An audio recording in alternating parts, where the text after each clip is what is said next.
It's Wednesday, March 4th. We see the importance of de-escalation. We emphasize, and we're talking about diplomacy for that de-escalation. Prime Minister Mark Carney calling for tensions to cool in the Middle East while saying the Iran strikes appear to be inconsistent with international law. They shouldn't be experiencing what they are dealing with on a daily basis. The union representing library staff across the province is raising concerns regarding safety.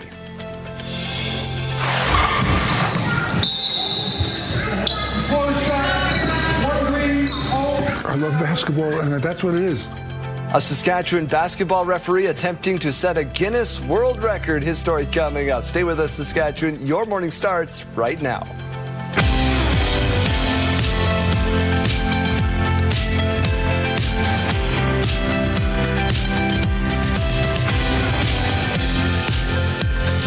Welcome to a wacky Wednesday here on CTV Your Morning Saskatchewan. I'm Daryl. And I'm Kayleen. Good morning. Happy Wednesday. Happy birthday to my husband. I was just going to say. Yeah, 30 years old today. 30 years, yeah. 1 year older than me, so I still have another year in my 20s. But don't you stay at 29? Yeah, no, after this. 29 for years. In about a week and a half, I'm going to turn 29, and then next year I'm going to turn 29, and then the year after that, I'll maybe turn 28. Yep.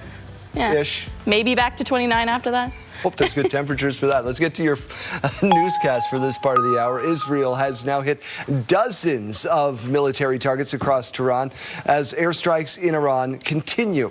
Israel says the strikes targeted the main headquarters linked to Iran's Revolutionary Guard. A spokesperson says the IDF will continue to intensify their strikes on the Iranian regime's infrastructure. And Israel's defense minister says Iran's new supreme leader will be a target for elimination. A U.S.-based human rights activist news agency says more than 1,000 civilians have been killed in Iran since February 28th. Israel this morning is also stepping up strikes in Lebanon. Israel's military told people living in southern Beirut to get out as their forces hit alleged ties to Hezbollah. There is also heavy fighting at the border as Israel and Hezbollah trade fire. Lebanon's health ministry says dozens of people in the country have been killed. That includes 4 people who died when the residential building in eastern Lebanon was hit. With post-secondary institutions in Saskatchewan making staffing cuts due to Ottawa's cap on international students, the Saskatchewan NDP demanding the province provide more financial support. The provincial government has introduced a new multi-year funding agreement for institutions, but as Sierra D'Souza Butts tells us, the NDP feels it's not enough. In addition to laying off 123 staff last year and 28 more this year, Sask Polytechnic is suspending its health information management program. This minister has already failed the staff of Sask Poly, and he has failed the students. He should not make it worse. Will the minister commit to no more layoffs at Sask Poly? The NDP says the job cuts are due to the lack of international students enrolled, asking the government of Saskatchewan to support its post-secondary institutions and prevent further layoffs. They are not going to take more students. They're only going to finish the students they already have. If you're not having more students, if the faculty is gone, you cannot continue the program. The Minister of Advanced Education says the issue is not unique to the province since the federal government put a cap on the number of international students post-secondary institutions can bring in. Tried to do in the House was put it in context of what's happening across the country. 17,000 layoffs in regional colleges and universities across the country because of the federal government decision to cap international students. The government says it's committing $250 million to post-secondary institutions to cover the gap. In Saskatchewan, we're going in the other direction. We have multi-year funding, an increase of 3% per year for our institutions for the next 4 years. That was announced in November, and it really set a precedent across the country. Adding, the province plans to continue working with institutions to help strengthen their long-term financial sustainability, but at the end of the day, it's their decision on whether cuts are made. Sierra D'Souza Butts, CTV News, Regina. The union representing library staff across the province raising concerns regarding safety. The union rep says many staff members are feeling overwhelmed, having to handle issues related to homelessness, mental health, and addictions. They're calling for an increase in funding to libraries in the upcoming provincial budget and a long-term strategy to expand community support. The library workers we represent serve their communities with pride. They don't want to turn people in need away, but they are not addictions experts. They aren't security guards, and they aren't mental health counselors. They shouldn't be experiencing what they are dealing with on a daily basis. CTV has reached out to the province for comment. We're waiting for a response. An update on a major traffic disruption in Saskatoon yesterday. This one was all over social media, Jeremy. Yeah, Daryl, a semi crashed and went up in flames on Saskatoon's Circle Drive yesterday morning. It was a dramatic crash that people heading to work around 7 a.m. encountered on Circle Drive North. A semi collided with a light standard and came to a stop in the center median. And within minutes, flames began shooting out of the engine and eventually consumed the entire truck. The fire department says the driver did get out safely. Traffic was closed, though, in both directions for multiple hours. You know, you don't get too many chances to see a truck burn to the ground, but, you know, this morning a couple of our staff members were kind of going outside and checking it out as the fire got put out. I've seen truck accidents before, but this was huge, man. Yeah, I can still see the diesel on the roads and stuff, and yeah, it's crazy, man. Traffic was rerouted to Venture Crescent and Miller Avenue until the cleanup was finished in the afternoon. Some details now about a heavy emergency response on the University Bridge Monday. Fire department called just after 5 o'clock for a person who was lying on the ice close to the open water. The rescue boat deployed to allow firefighters to reach the patient. Crews were able to bring the person to shore, where paramedics with Medivie Health Services took them to hospital. Well, Daryl, YWCA Regina launching a digital violence prevention program. Yeah, it's an online thing. It's called Upstander Online. It's a digital version of the YWCA's in-person training program that focuses on gender-based violence prevention and bystander intervention. This project is targeted at corporations, nonprofits, and smaller communities. The learning module is self-paced and will teach participants how to identify warning signs of gender-based violence and how to respond safely. The problem becomes so compounded when you leave a city centre, and so with the accessibility of online learning today, it felt like a no-brainer to say, let's make this accessible, let's build it through a Saskatchewan context so that it is a real applicable tool for everyone in this province. By moving the training program to an online platform, the YWCA hopes that this program will reach more northern and rural communities. The Cornwall Centre in Regina was a popular place on Tuesday, not for shopping, but for a different reason. Hosted by the Regina Immigrant Women's Centre, the shopping centre was the site of the first one-stop shop community event where newcomers could access important local organizations to settle in Regina and in Saskatchewan. Like sometimes, you know, in March, sometimes in November, but it just didn't happen. But yes, there was a lot of conversation. We had to put in a lot of thought.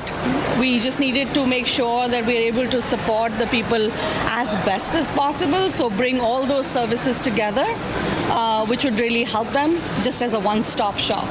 One place to go and you get all your answers. The organization has had similar events in the past, but only a few organizations were there. 20 of them this time. The Medicine Hat Tigers are on fire right now, and their latest victim, the Regina Pats. Oh, here's a breakaway for the Tigers. Liam Ruck all alone. He shoots and scores. No, they said no. Liam Ruck scored 3, including this one, which was reviewed and later ruled a goal. He's got 39 on the season. The Tabbies dumped the Pats 11-2. They are unbeaten in 11 straight. Ball trying to play it to the inside, and Dreesen on his backhand, no shot, now a drive, they score! James Gallo on the call. Connor Schmidt's 15th of the season, a buzzer beater just as time expired in the first period. The Warriors gained some ground on the Pats. They're now 4 back of Regina, 1 point back of Red Deer for a final playoff spot. Warriors win 4-2. Cripps now sends it for Coots, who knocks it out of the air. Doobie one-timer scores! Oh, it's been a while since I've said this. Doobie! Doobie-doo! Braden Doobie! Love the goal call. You have to love that, but the Raiders fans will not like the result. They fall 4-3 to the Red Deer Rebels. Could have used one more doobie-doobie-doo. The Raiders are now just 2 points up on the Tigers for first in the East. They've locked up a playoff spot. 8 games to go for most teams. Let's get over to the weather center. It feels like hockey weather out there. Yeah, so it's feeling a little bit more like winter because, again, we've been going in and out of these fall springs. Right now, it's feeling like winter, and we also do have some snow on the way today as well. -10 right now to wake us up in Regina. We have some clouds up in the sky and some winds coming in at 30 kilometers per hour. So those are increased compared to what we have been seeing in the mornings lately. -16 to wake us up in Saskatoon. We have seen some flakes in the area this morning, a little bit of fog, and winds right now coming in at 31 kilometers per hour. Let's talk about the afternoon, though. They're not really going up all too much, but they're not really going down either. As you can see, Saskatoon included in those areas lighting up in yellow on your screen, indicating winds up to about 35 kilometers per hour in the afternoon. Could be going just a little bit stronger in areas around Yorkton. The radar and satellite showing that we did also have some of that snow overnight. So if you're waking up with us from an area around Prince Albert there or farther north, also in some areas east of Saskatoon, right near the Parkland region there, getting some flurries overnight. And we're seeing a little bit more of that this afternoon. Let's turn our attention now, though, to later on in the morning, 10 a.m. Today, we are seeing some flakes still in the area around Saskatoon there. Into the afternoon hours, we see it kind of stopping and going, but the larger system starts impacting southern Saskatchewan in the evening hours. So what you're seeing right now on your screen is about 10 p.m. right now on our radar.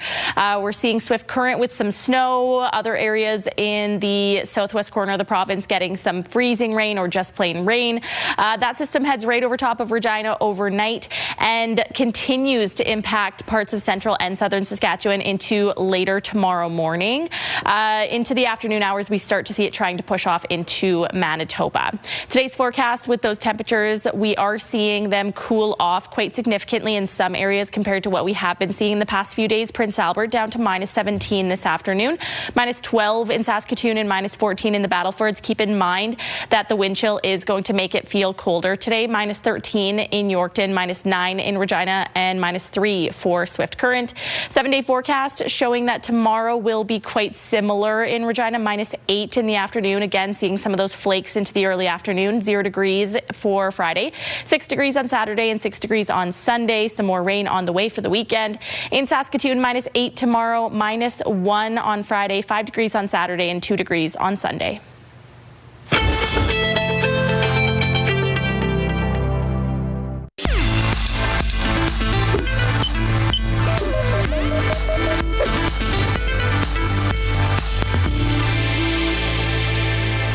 A new study published in the journal PLOS ONE suggests that green spaces may protect postmenopausal women from the harmful effects of air pollution linked to breast cancer. Women who lived in areas with little greenery had up to a 300% higher risk of breast cancer associated with air pollution. Yet those surrounded by more green space had only a 50% increased risk. It's also true that women in the study who developed breast cancer were more likely to weigh more, have a family history, use hormone therapy, or have their first child later in life. But prior studies show that green spaces can lower breast cancer risk factors by encouraging physical activity as well as reducing obesity, inflammation, and high blood sugar. Make time each day to get outside, whether it's a walk in the park, gardening, or just sitting under the trees. Beside potentially lowering your cancer risk, it will certainly help improve your overall well-being. With this Medical Minute, I'm Melissa Adon.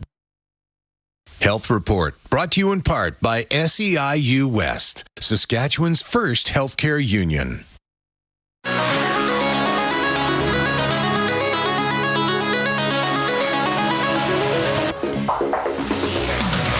Nonprofits from Regina and Moose Jaw went head-to-head last night in a game show-style challenge, competing to win big for their organizations. The casino's Regina and Moose Jaw Charity Challenge was back. 8 local charities battled for a $10,000 grand prize, with another $20,000 shared among the participants. And 2 more nonprofits got funds from ticket sales. Organizers say it was a high-energy night of fun, competition, and big support for local causes. It really is about providing, the charity with some funds, but more importantly, giving them some exposure in the communities and to our guests as well. So really is about strengthening our communities and strengthening the charities. We hope that's the end result. Family Services were the winners, taking home $10,000 in support of that organization. Is that our good friend Richie Roy? Oh, yes, it Big time is. game shows, Weyburn, Saskatchewan, shout out. It is Richie Roy. We went down and did this one year at Canadian Western Agri. It is hard. Yeah. When you get under the lights, you watch it and you're like, that's easy. And you get under the lights and the people are looking at you and you're like, you're just choking. Elephant, I don't know. Who knows? All right. Brings us to our question of the day, which is related to that, Keeleen. Yeah, we're asking you, what game show do you think that you could win? Jeremy, do you have one? Is Fear Factor a game show? Oh, yeah, I would say so, I think we get some cash at the end. You think you could eat some bugs? Oh, yeah. I can't. All that stuff, they're going to protect you, right? You're not going to die on television. That's what my wife you just always have says. to keep that in mind and just go with it. You'll be Sarah fine. always says. Sarah's always like, they're not going to let you die. Yeah, but why would you want to eat the bugs? True. Is 50 grand enough to for make the me cash want prize and to be a winner and to go down in history as the greatest of all time? You know, Isn't that what we all want? Cash Cab's on before this show, and sometimes I think that might be fun. There are some questions on the Cash Cab that I think are really easy, though. Yeah. For me, it's The Price is Right. True. Of course it is. It's got to be The Price is Right. Oh, what game do you want to play? Plinko or the Yodeler or what? I want to play all of them. All of them. I've been to 3 live tapings, and I have yet to be called up. April is my next chance. We want to hear from you, though. Text your name and your Good answer luck. to 10400. Standard message rates may apply, or scan that QR code on your screen. We're going to take a live look over the city of Regina as we go into a quick break.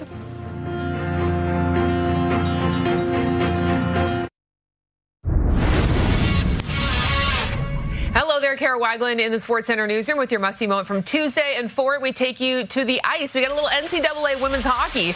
And check out this save from UConn's Tia Chan. Diving in desperation, gets a glove on what looked like a sure goal for Holy Cross. One of her 27 saves on the night as she earns the must-see moment from Tuesday. And coming up today on TSN, we've got full coverage of the 2026 Montana's Brier. It all gets underway at 1 p.m. Eastern on TSN 1 and 5. That's all from SportsCenter. Have a great day.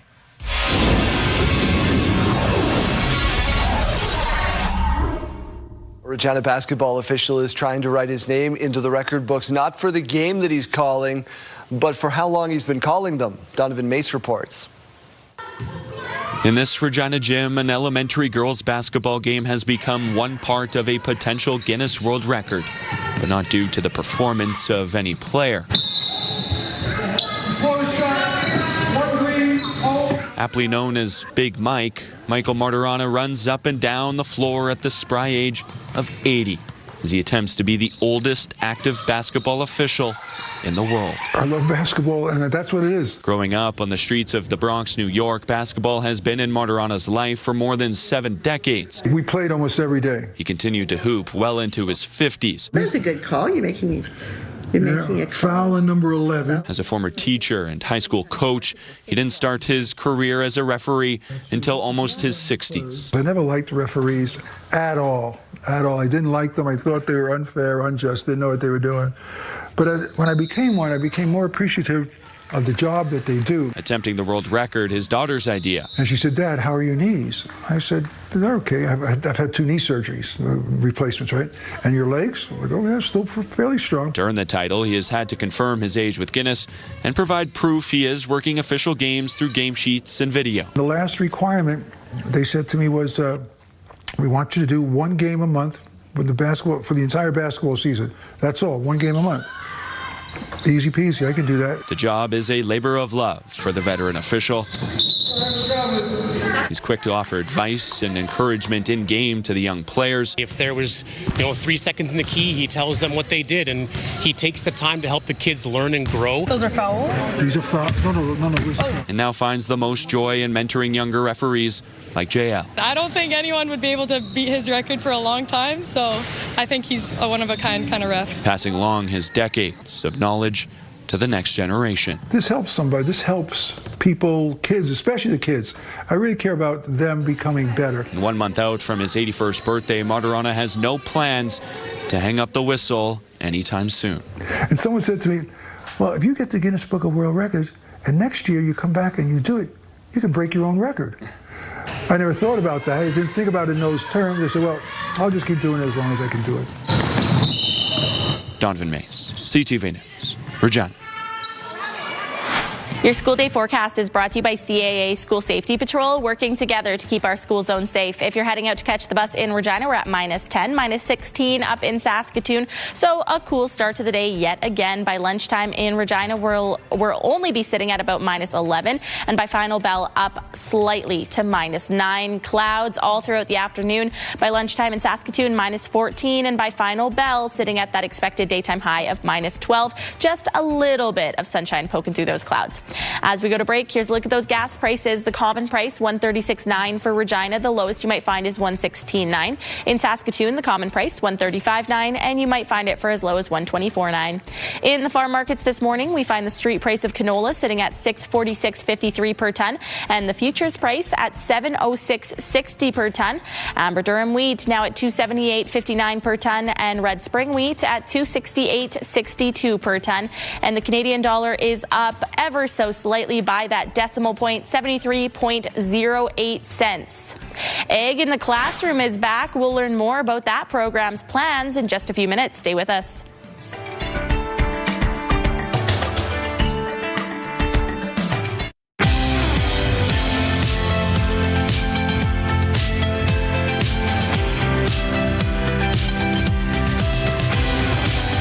6:30, welcome back to the program. The Prime Minister, Mark Carney, is offering some clarity on Canada's position when it comes to both Iran and India. Carney has been under pressure to address those contentious issues, speaking for the first time to media since embarking on a multi-day trip to India and now Australia. As Abigail Bimman reports from Sydney. Canada's Prime Minister down under in his first media availability a week into his Indo-Pacific trip, asked about the U.S. and Israel's strikes in Iran. Prima facie, it appears that these actions are inconsistent with international law. Mark Carney said Canada supported the U.S.'s initial strike. We supported that aspect. That is not a blank check. And Canada backs efforts to stop Iran from getting a nuclear weapon, a position he takes with regret, given this reality. A nuclear bomb is a massive threat. It would be the biggest threat. With a reminder international law binds, Carney called for a de-escalation and said Canada can help in that process. It was also the first time Carney weighed in since a government official suggested India was no longer involved in foreign interference in Canada. I would not use those words, okay? He says the official involved won't face consequences and wouldn't explicitly say whether he believed India is still actively interfering. There are aspects of those briefings that I can't share in public, and I'm not going to betray them. I will tell you that there is progress on these issues. Carney said a wide range of countries will continue to try and interfere from time to time, and Canada will continue to call them out when it happens. Abigail Beeman, CTV News, Sydney. Spain is not backing down from its opposition to the strikes in Iran. We're going to cut off all trade with Spain. We don't want anything to do with Spain. Speaking in the Oval Office yesterday, the U.S. president threatened to cut off all trade with Spain. He says Spain had refused to allow the U.S. to use its military bases for missions linked to the Iran war. This morning, Spain's prime minister doubled down on his stance. He says the U.S. and Israel are playing Russian roulette with the lives of millions of people. In another test of support for President Trump, the U.S. Senate is expected to vote this afternoon on a resolution on his war powers. Gas prices up across the country, and experts say it still could go higher. No one can really predict where prices are going to be, and I wouldn't trust anyone trying to predict where prices are going to be in a month or next summer. But certainly, when we look at the trend is upwards. Tensions in the Middle East had put upward pressure on the energy price. So far here in Saskatchewan, we aren't seeing a major uptick today yet, with common costs sitting around $1.36 and $1.37 in Regina and Saskatoon, respectively. As Scott Moe continues his trip to India, Saskatchewan is exploring the creation of a Canada-India Pulse Protein Centre. The Premier said it's an opportunity to bring Saskatchewan's knowledge on crops like lentils, chickpeas, and beans to India's agri-food sector. More than 80% of pulses exported from Canada to India come from Saskatchewan, feeding hundreds of millions of people every day.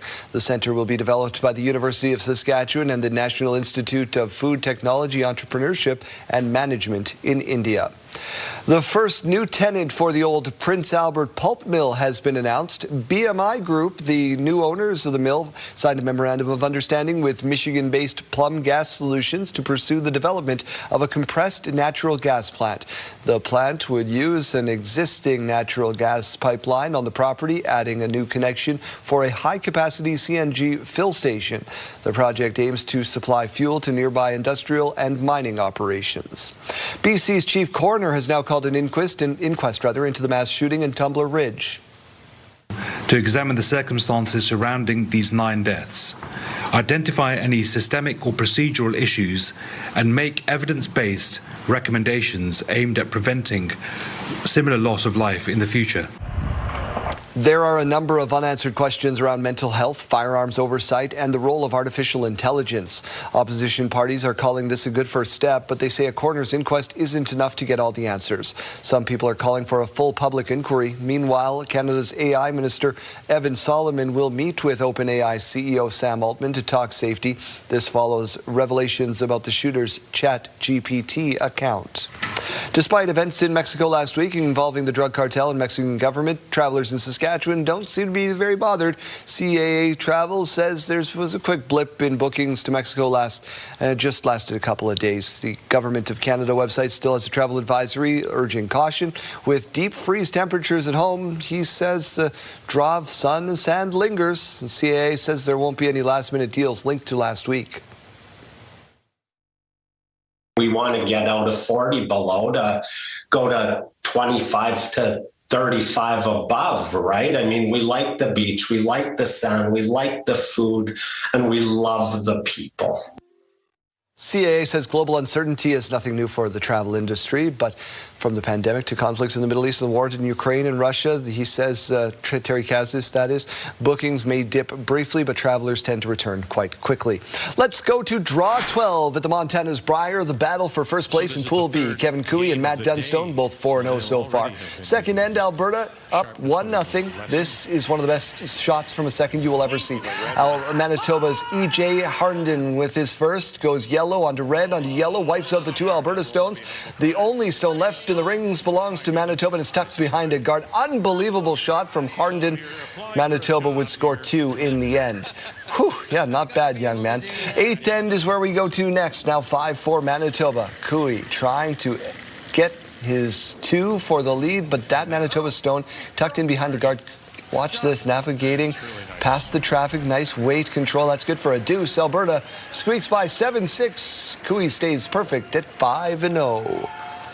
Curling action continues on the mighty TSN in about 30 minutes. Let's go to the Weather Center. Much clearer morning view behind you today. Yeah, it's not bad. We still are seeing some fog in some areas in the province. Regina, though, looking pretty clear. Visibility not an issue this morning. This morning view is brought to you by Affinity Wealth Management. We know investing. Earlier on this morning, we were seeing some dense fog in the area of Swift Current, also through Saskatoon. We'll take a look in just a moment at how that's lifting. -10 in Regina right now. We do have some clouds to start the day and winds coming in at 30 kilometers per hour. In Saskatoon, still seeing a little bit of that fog, as you can see, -16 and a few flakes in the area this morning. That's going to be a bit of a stop and go game throughout the afternoon. Now, I also want to draw your attention to the Canadian cold spot. That is Stony Rapids at -44.1. It's been a while since we've taken over that national cold spot title in the mornings from the Northwest Territories or from Nunavut. So we still have those cold warnings in effect in northern Saskatchewan. That's where we're seeing those white colors there. So we talked about Stony Rapids, -27 though for Buffalo Narrows, -28 in La Ronge. Rouge, minus 32 in South End. Keep in mind, this is the air temperature. This does not factor in the wind chill. Minus 19 in Prince Albert, minus 20 in Melfort, and minus 17 in Hudson Bay. Down towards the south, just seeing the littlest bit of blue there at the bottom of your screen. 0 degrees for East End, minus 7 in Assiniboia, minus 7 in Weyburn, and minus 14 in Yorkton to start your day. Today's forecast in the afternoon looking colder than what we saw yesterday. Minus 17 this afternoon for Prince Albert, minus 14 for the Battlefords with that cloud cover, minus 12 for Saskatoon. Going to be fairly cloudy throughout your day. Just a little bit of that sunshine later on into the afternoon at minus 12, minus 9 for Regina, minus 6 for Weyburn, and we're expecting about minus 8 for Estevan. We are also talking about some of that snow today for places down towards the south. We're seeing it later on into the evening hours. This isn't going to be falling in your afternoon, but if you're waking up with us in areas around the Battlefords, Prince Albert, Saskatoon, you could be seeing it throughout your day. Just a few flakes here and there. About 1 centimeter expected for most places, the Battlefords, Prince Albert, Saskatoon, Yorkton, Regina, and Moose Jaw, and about 2 centimeters by the end of the day expected for Swift Current, but again, that's likely to be falling into the evening hours. Regina's temperature will be pretty similar tomorrow, minus 8 with some more flakes starting in the morning. 0 degrees on Friday, 6 degrees on Saturday, and some rain on the way for Sunday. In Saskatoon, minus 8 tomorrow with those flurries, minus 1 on Friday, 5 degrees on Saturday, and 2 degrees for Sunday.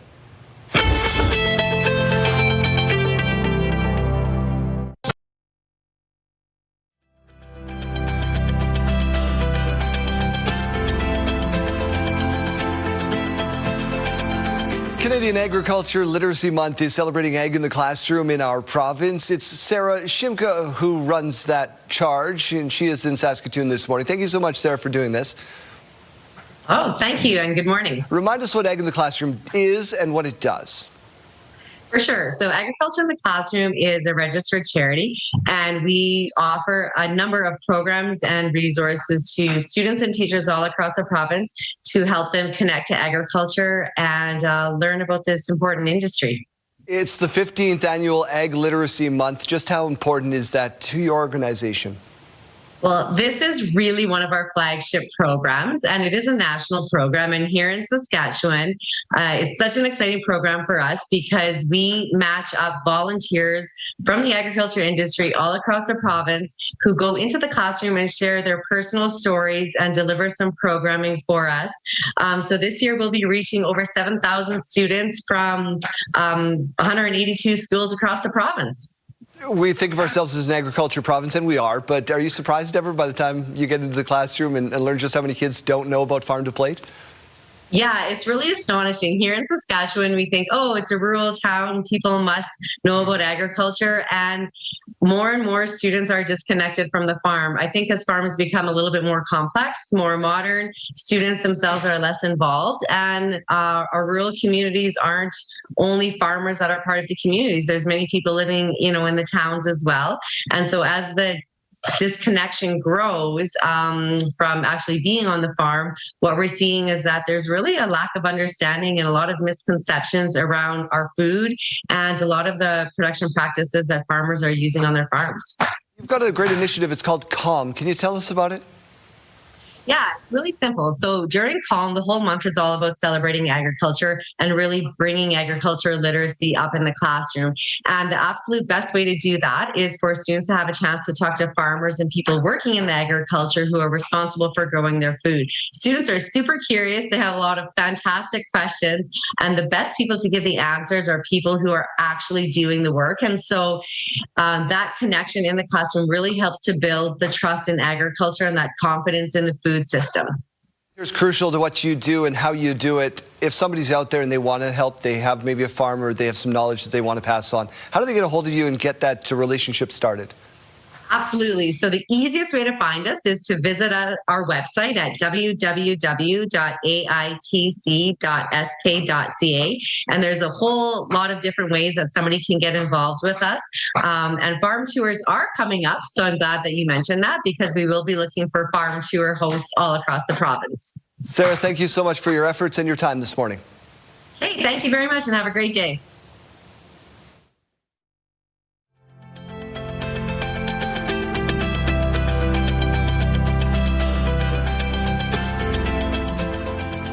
As spring draws nearer and temperatures begin to climb, it's not just people shaking off the cabin fever. Wildlife also on the move. And Janelle Lippi is at the Saskatchewan Wildlife Federation this morning, telling us how we can safely share the outdoors this spring. Janelle, good morning. Good morning, Jeremy. That's right. We are in preparation for spring. Believe it or not, it is right around the corner. This morning, I've got Blaine Olfert here with me as well. We're going to talk all things birds this time around. Let's start with, of course, the most common question. What do we do when we see a bird who's maybe fallen out of its nest because we can't pick those up? Well, actually you can. That's kind of a myth. If you find a baby bird on the ground, first you want to determine if it's a fledgling or a baby that's fallen out of the nest. Fledgling is a bird that has the feathers, and it's come out of the nest. It's left the nest. It's learning how to fly. You just leave those ones alone. They're like I said, they've left the nest. They're learning how to fly. If it's in your backyard and you have pets, you may want to just keep it in a safe area or make a safe area for it, keep your pets away from it. If it's an actual baby without the feathers and it's fallen out of the nest, if you can find the nest, it is safe to put it back in the nest if you can find it, or you can make a makeshift nest. Mom and dad are probably not too far away. They will find it and return to it and come back and take care of it. All right. Well, that's great information to know. Now, there are specific birds that are most common coming in here in the spring. What are we looking at the very beginning for birds? Well, you'll see ducks and geese returning fairly soon. The robins and a lot of other songbirds are the most typical you'll start to see in the coming weeks and months. All right. Well, thank you so very much. Once again, spring is coming. Exciting times are ahead. But of course, that means those animals are out and about as well. Down here at the Saskatchewan Wildlife Federation for more safety tips on how you can enjoy the spring and the summer with some of these other animals. Wonderful, Janelle. Thank you so much. We will check back in with you next hour.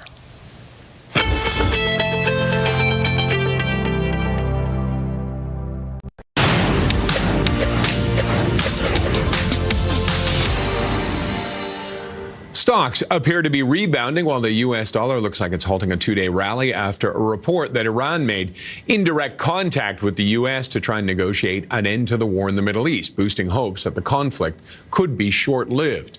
Operatives from Iran's Ministry of Intelligence reportedly used back channels to contact the Central Intelligence Agency a day after the U.S.-Israeli attacks began. The New York Times reporting that today. The report says officials were skeptical that either the Trump administration or Iran was ready for an off-ramp. More than a dozen Canadian and Australian pension giants, including the Canada Pension Plan, have signed a first-of-its-kind agreement to ramp up investment between the two countries, home to two of the world's largest retirement systems. The initiative was announced in Sydney on Wednesday during Canadian Prime Minister Mark Carney's visit to Australia. Under a memorandum of understanding, the first between the two systems, funds will cooperate to channel more pension capital into opportunities in both markets. Those are your morning business headlines. For BNN Bloomberg, I'm Roger Peterson.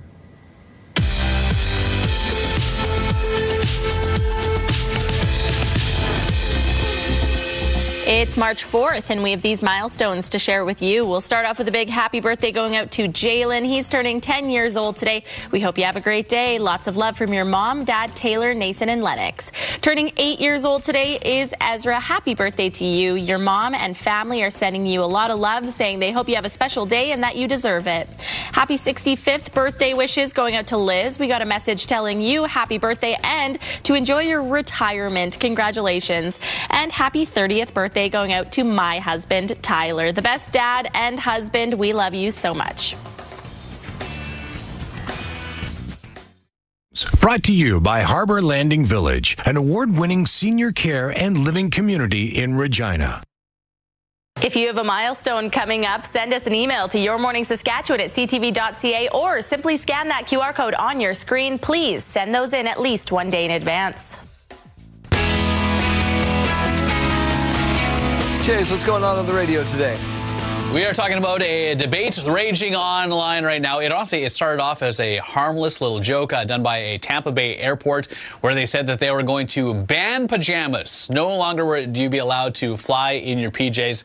And they were just joking. People did not take it that way. As you can imagine, there is now a divide online, which never happens. So we want to hear from you today. Pajamas on an airplane, yay or nay? You can text over 54321. I'm good with it. It's uncomfortable. It's long. You're trying to sleep anyway. Might as well make it as comfortable as possible. On top of that, too, High Valley coming to town pretty quickly here, too. And we got VIP passes to give away, which include some meet and greets. And this one, very easy. All you have to do is enter at peercountry927.ca. Wear what you want, but shower and don't kick the seat. That's all we really care about, Chase. Let's be real. See you next hour. See you then.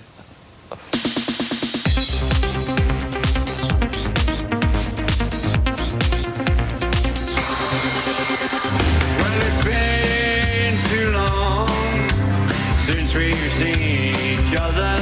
Ringo Starr is coming out with a new album titled Long, Long Road. It's the 85-year-old former Beatles' second album with T-Bone Burnett. It's set for release on April 24th and will feature guest appearances by the likes of Sheryl Crow and St. Vincent, among others.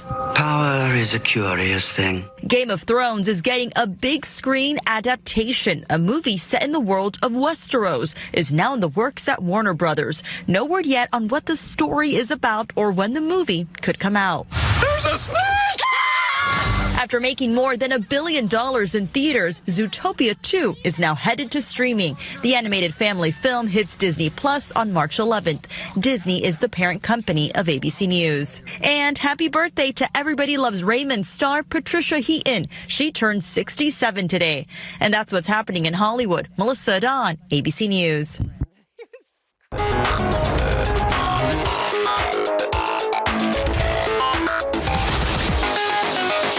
Sidebar time, bath time, a favorite of many, no matter how big they get.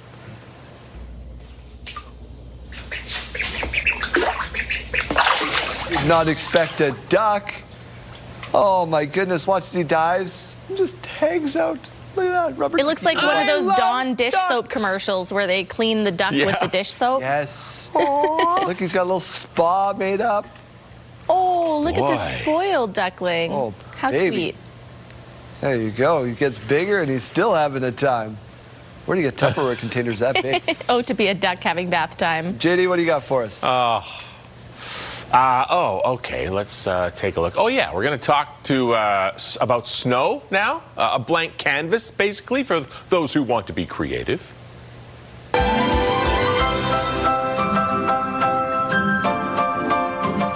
Oh, seeing snow for the first time. This is an outdoor bunny. Yeah. Enjoying it, it seems, right? Making tunnels and things like that. Priscilla is this bunny's name, of course. Of course. I wish we could all enjoy snow this much. For the first time. Yeah. Not all of us have the warm fur. I enjoy snow as long as it doesn't rain first.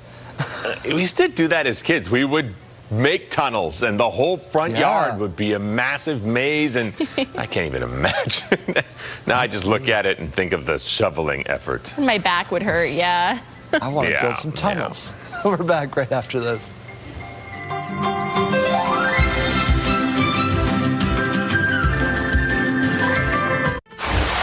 It's Wednesday, March 4th. We see the importance of de-escalation.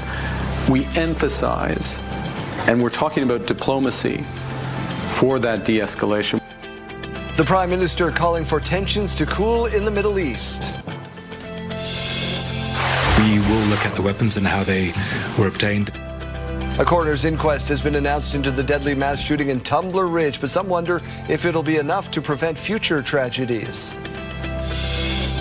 Very little of crude coming from Venezuela or Middle East makes it to Canada.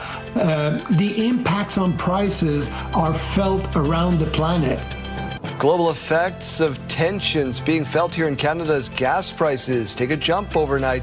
Stay with us, Saskatchewan. Your morning starts right now.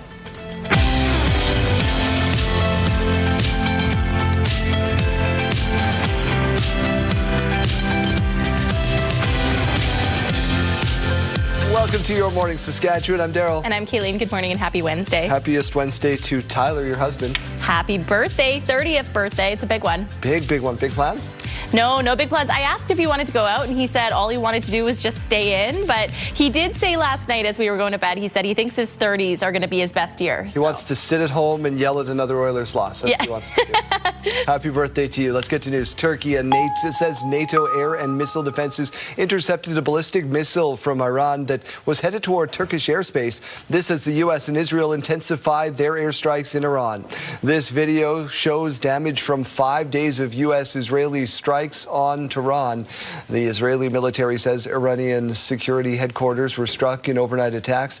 Iranian media says a 3-day funeral for the Ayatollah, who was killed in an airstrike on Saturday, has now been postponed. The U.S.-based human rights activist news agency says at least nearly 1,100 civilians have been killed in Iran since the attacks began. Nearly 100,000 Canadians are in the region impacted by war. The Ottawa has requested Oman for its airspace, if necessary, to bring those who are stranded home. I was on the phone with foreign ministers of Gulf countries and Middle East countries all weekend, including Oman this morning, who they still have, or had at the time of my conversation with the foreign minister, have airspace that is still viable. The Foreign Affairs Minister says Canada is making sure supports are available. The U.S. is securing military aircraft and charter flights for some of its citizens. Some international tourists stranded in the Middle East have started flying home in limited repatriation flights as hundreds of thousands race to get out. All over Canada, libraries are hubs for communities they serve, but being a hub also means facing some problems, and often complex ones. That's why unions representing Saskatchewan library staff calling for more help. Hallie Mandrick reports. The union representing library staff across the province are raising concerns regarding safety in libraries. Folks who are overdosing in their places of work, many times our members do not feel safe going to and from their cars in the parking lot. There have been instances in the past where one of our members had to fight off an attempted abduction. An individual tried to put her in the trunk of his car. Calling for an increase in funding to libraries in the upcoming provincial budget to help address safety issues and a long-term strategy to expand community supports.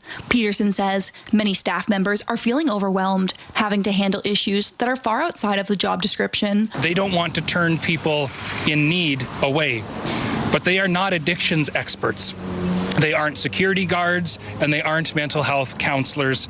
They shouldn't be experiencing what they are dealing with on a daily basis. Libraries receive funding through both the province and municipalities in Saskatchewan. In a statement to CTV News, the province said, quote, "To address ongoing mental health and addictions challenges, the Ministry of Health is investing a record $624 million into mental health and addiction services across the province this fiscal year. Since 2007 and 2008, we've increased spending on addictions by over 272%. 2 complex needs facilities have been developed, one each in Regina and Saskatoon, with a third set to open in Prince Albert later this year. More than 4,800 clients have been admitted to the Regina and Saskatoon facilities, where they are connected to services that support longer-term recovery. The Saskatoon Public Library also told CTV, quote, "We have made a wide array of safety-related enhancements at our spaces in recent years that have had positive effects, and we are continually assessing how to keep our spaces as safe and welcoming."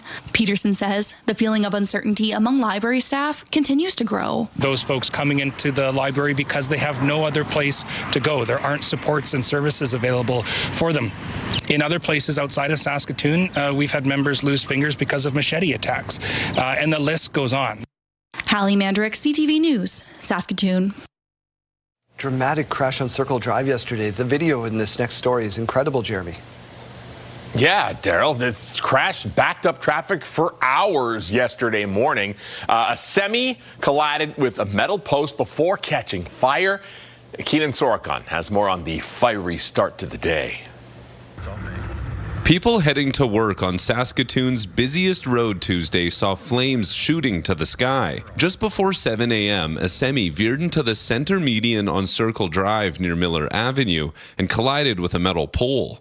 Brad Hutchinson drove past the truck moments after the crash when steam shooting from the truck quickly turned into a fireball. You know, you don't get too many chances to see a truck burn to the ground. Hutchinson saw a passing police officer pull over and help a bystander pull the driver to safety. Police later said they believe the driver had a medical event. It took firefighters an hour to put out the fire.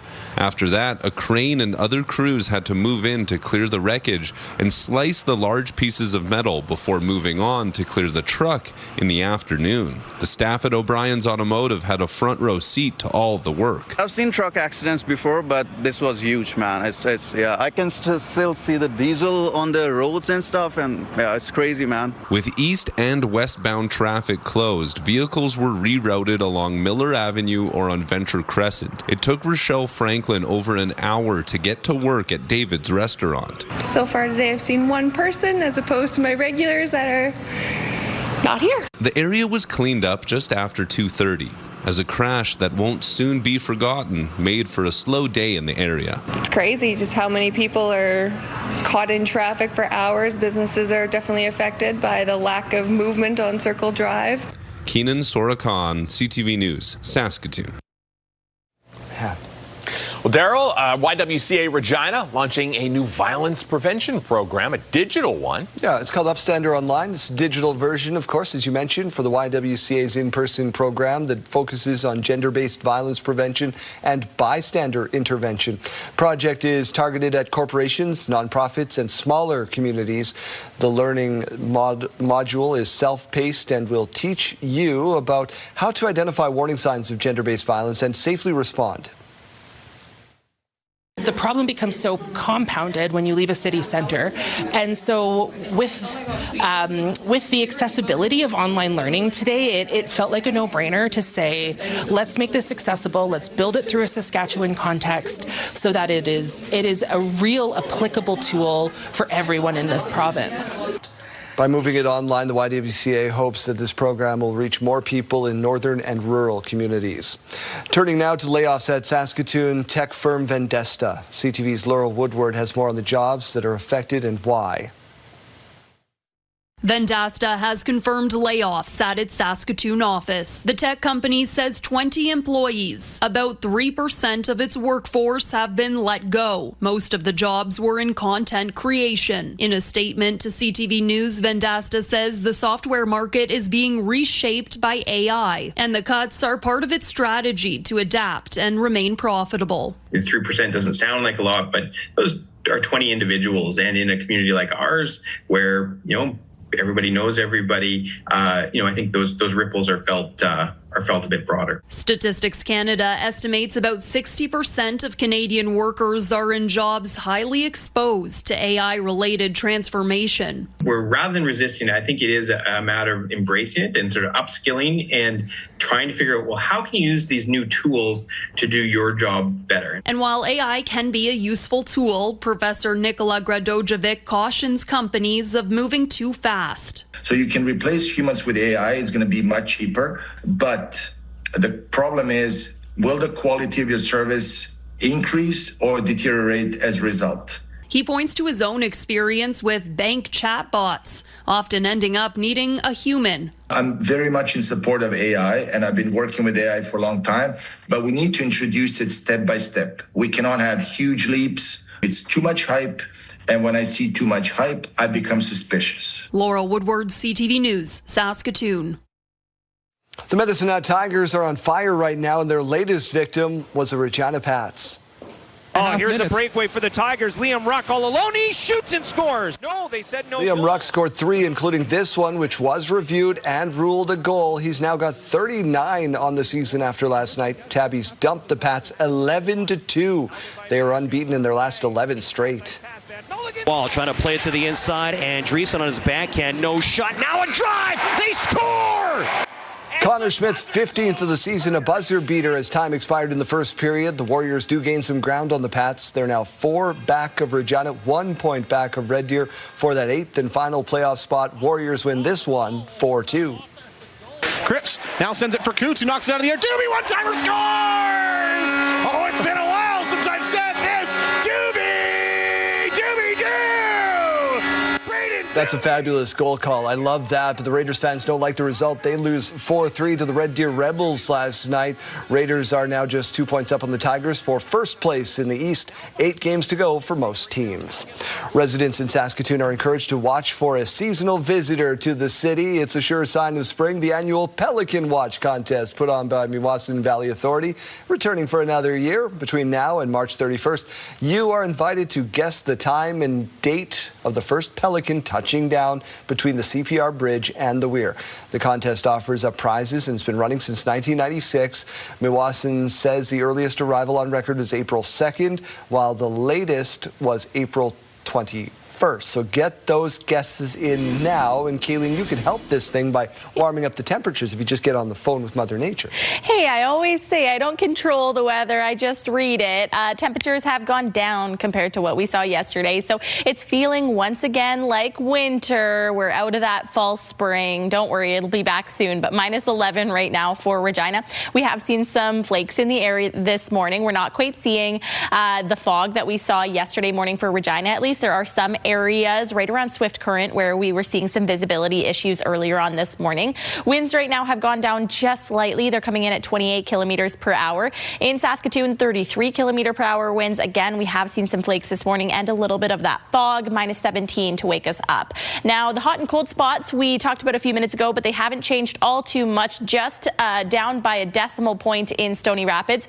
The cold spot in Canada is Stony Rapids. We have those cold warnings still in effect in northern Saskatchewan. It is absolutely frigid way up north. That's where you're seeing all that white color. Other areas impacted are right around Meadow Lake, as well as areas around Uranium City. Minus 27 though in Buffalo Narrows, minus 29 in La Ronge, minus 32 in South End, and minus 20 in Melfort. Down towards the south, seeing a little bit more of those blue colors, minus 1 in East End. The hot spot, as you just saw, was Coronach, minus 7 though in Assiniboia, minus 8 in Weyburn, and minus 8 in Estevan as well. We are talking about some snow later on. It's mainly going to be coming in through the southwest corner of the province into the evening hours, but before then we just see a few little spots. As you can see, right around Saskatoon around 11 a.m. and areas just east of Saskatoon. Into the evening hours, we see that larger system popping up from the United States, though. So that's coming with really everything you could think of, that mixed precipitation, some snow, some rain, and some freezing rain. Roads probably not going to be super ideal overnight and into tomorrow morning. Thursday, by about 10:30 a.m., we still see that snow in an area around Regina, potentially around Saskatoon as well. And it's the mid to late afternoon we see that system pushing away from Saskatoon and Regina. We're expecting about 1 centimeter of snow by the end of the day for the Battleford, Saskatoon, Prince Albert, Yorkton, Regina, and Moose Jaw. About 2 centimeters expected for Swift Current. Again, though, that's going to be coming into the overnight hours. Minus 8 tomorrow on Thursday in Regina, rather. 0 degrees on Friday. 6 degrees on Saturday, and some rain on the way for Sunday. In Saskatoon, minus 8 tomorrow with those flurries, minus 1 on Friday, 5 degrees on Saturday, and 2 on Sunday.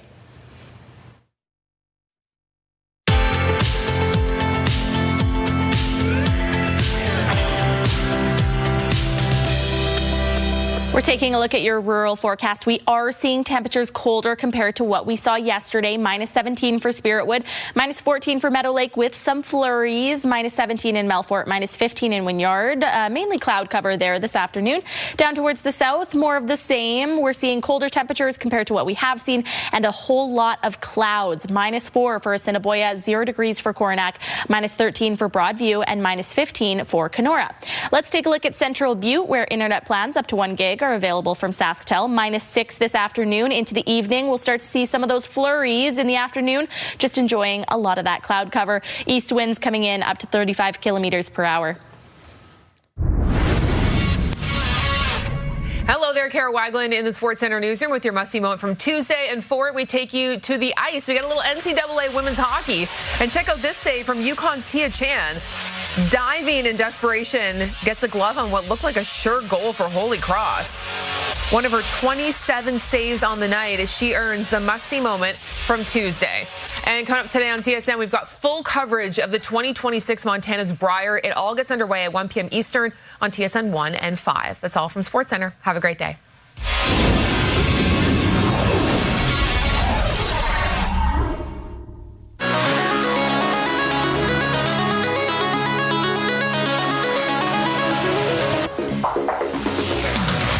A team in the USHL held a wiener dog race at one of their intermissions, and it went kind of like you'd expect it to go. This was on Valentine's Day. Boy.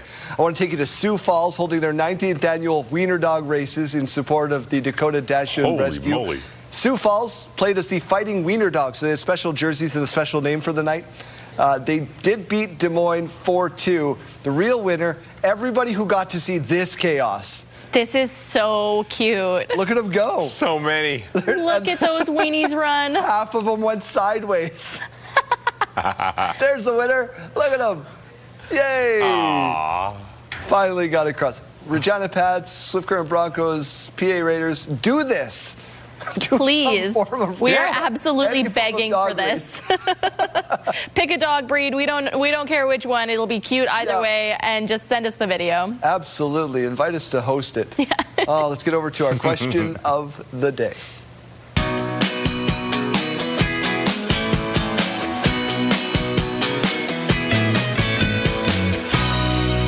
Well, I firmly believe that Kayleen could win Price is Right if she ever got called on down. I do a lot of grocery shopping. I know those prices. Hasn't happened yet. Yeah. Hasn't happened yet. But we want to know what you think you'd be good at. So that's what we've thrown over to you today. Yeah, so a few great answers coming in the text line so far this morning. We had Donna saying Family Feud. We had Steph saying Beat Shazam or Don't Forget the Lyrics. Okay. A couple other ones. Tyler R saying Uh-Oh, which is a throwback. That is a throwback. Yeah, the YTV classic. Yeah. Sheldon saying The Price is Right, Let's Make a Deal, Family Feud, or The Wheel of Fortune. Sheldon just knows he could win any of those. Spends a lot of time watching game shows. Hey, there's nothing wrong with that. Lori saying I think I would do well at Wheel of Fortune, and Heather saying a game show like Press Your Luck would be the one that I could win. So a few great answers so far. One of my good friends had the chance to be on Wheel of Fortune. Said it's quite the ordeal to go through. Is it? But you got to be on the right. You got to be, you know, as soon as the first guy gets something right and they get on a roll, you kind of get behind the 8 ball. Yeah. Another one that I want to throw in though here is Pop Culture Jeopardy. Okay. Not the regular Jeopardy. Couldn't do that. But Pop Culture Jeopardy, Colin Jost hosts it. I would 100% do that. I just need CTV to give me permission to go on, and I'm there. Family Feud would be a lot of fun. JD, if you had to do Family Feud and you had to have 5 members, who makes the cut? Because you got 2 kids, you and your wife, and then who makes the cut for the 5th? I'd probably bring my brother, maybe my sister-in-law. She knows a lot of that stuff. Either of them would be great choices. We want to know what game show you think you'd be good at, so scan that QR code. We got more on the other side of this break, including your morning mystery.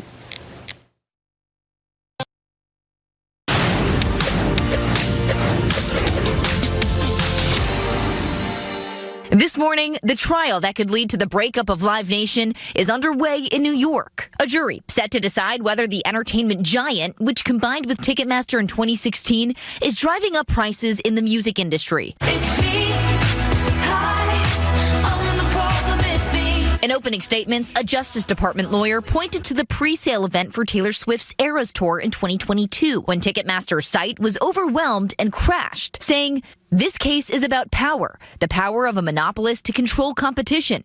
Today, the concert ticket industry is broken." The debacle that was trying to get tickets for the Eras Tour is at the heart of this case, because Ticketmaster and Live Nation can't get away from how horrible that experience was for so many people. The government claims Live Nation uses strong-arm tactics to control the industry, such as demanding artists use its promotion services in order to perform at its venues, and pressuring major venues into signing deals. Live Nation's attorney disputes those claims, saying the government is cherry-picking examples, saying the marketplace is more competitive than ever, and blaming not the company but online bots for the Taylor Swift ticket sale debacle. An executive who oversees Taylor Swift's tours is among those set to testify at the trial. Leading into the trial, Live Nation actually won a major argument, having the judge agree to dismiss some of the claims that the company had monopolized concert promotions and bookings. But the company still has to defend itself against claims that it pressures venues to sign exclusive ticketing deals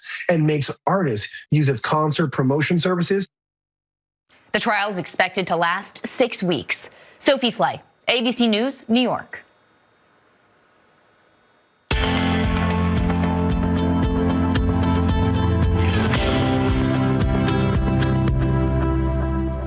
Time for your morning mystery on this Wednesday. It is an animal. We've got our markers ready. 3 clues you can play along at home. Clue number 1, they can be a pest to gardeners and orchard owners, munching on fruit, ornamental plants, bark, and twigs. Clue number 2, babies are born scentless to avoid predators. And they freeze in headlights because their eyes are adapted for low light, making bright sunlight temporarily blinding. Must be the start of hunting season or something. Yeah. All right. I think we all know this, right? Kayleen looked confuzzled. Well, I thought at first it was going to be like a beetle. I'm going to go very specific. I'm saying whitetail. Oh, I'm just saying a deer. Deer? Oh, it is white-tailed deer. White-tailed deer is the answer. No real reason. I think all those Just clues white-tailed apply deer. to all types of deer. Probably. That was today's morning mystery. Let's get to your school day forecast.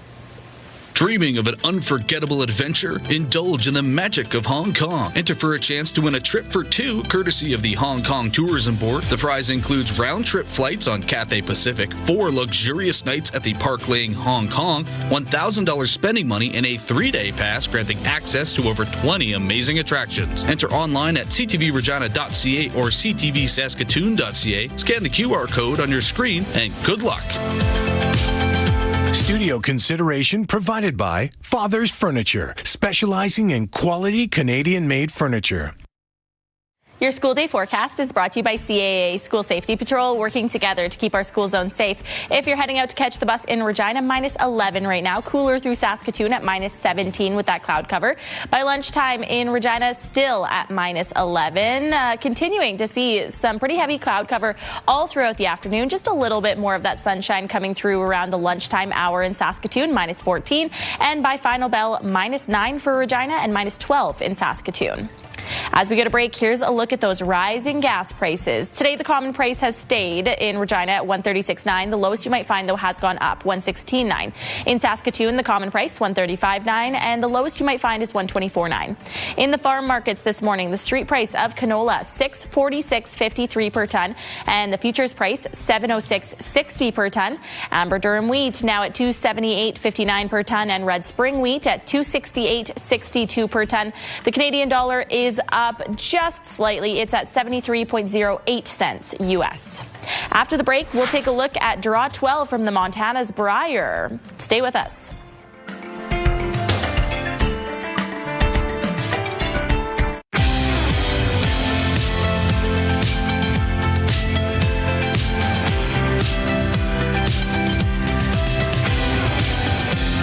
Good morning. Welcome to Your Morning. It is 7:30. Speaking in Australia this morning, the Prime Minister was asked if the strike in Iran broke international law. Here's what he had to say. It would appear prima facie not to be consistent or to be inconsistent with international law. It's a judgment for others to make. I'm not a lawyer, let alone an international legal expert. You know, I was in a conversation 2 years ago, a little more than 2 years ago in Davos, a public conversation. Welcome.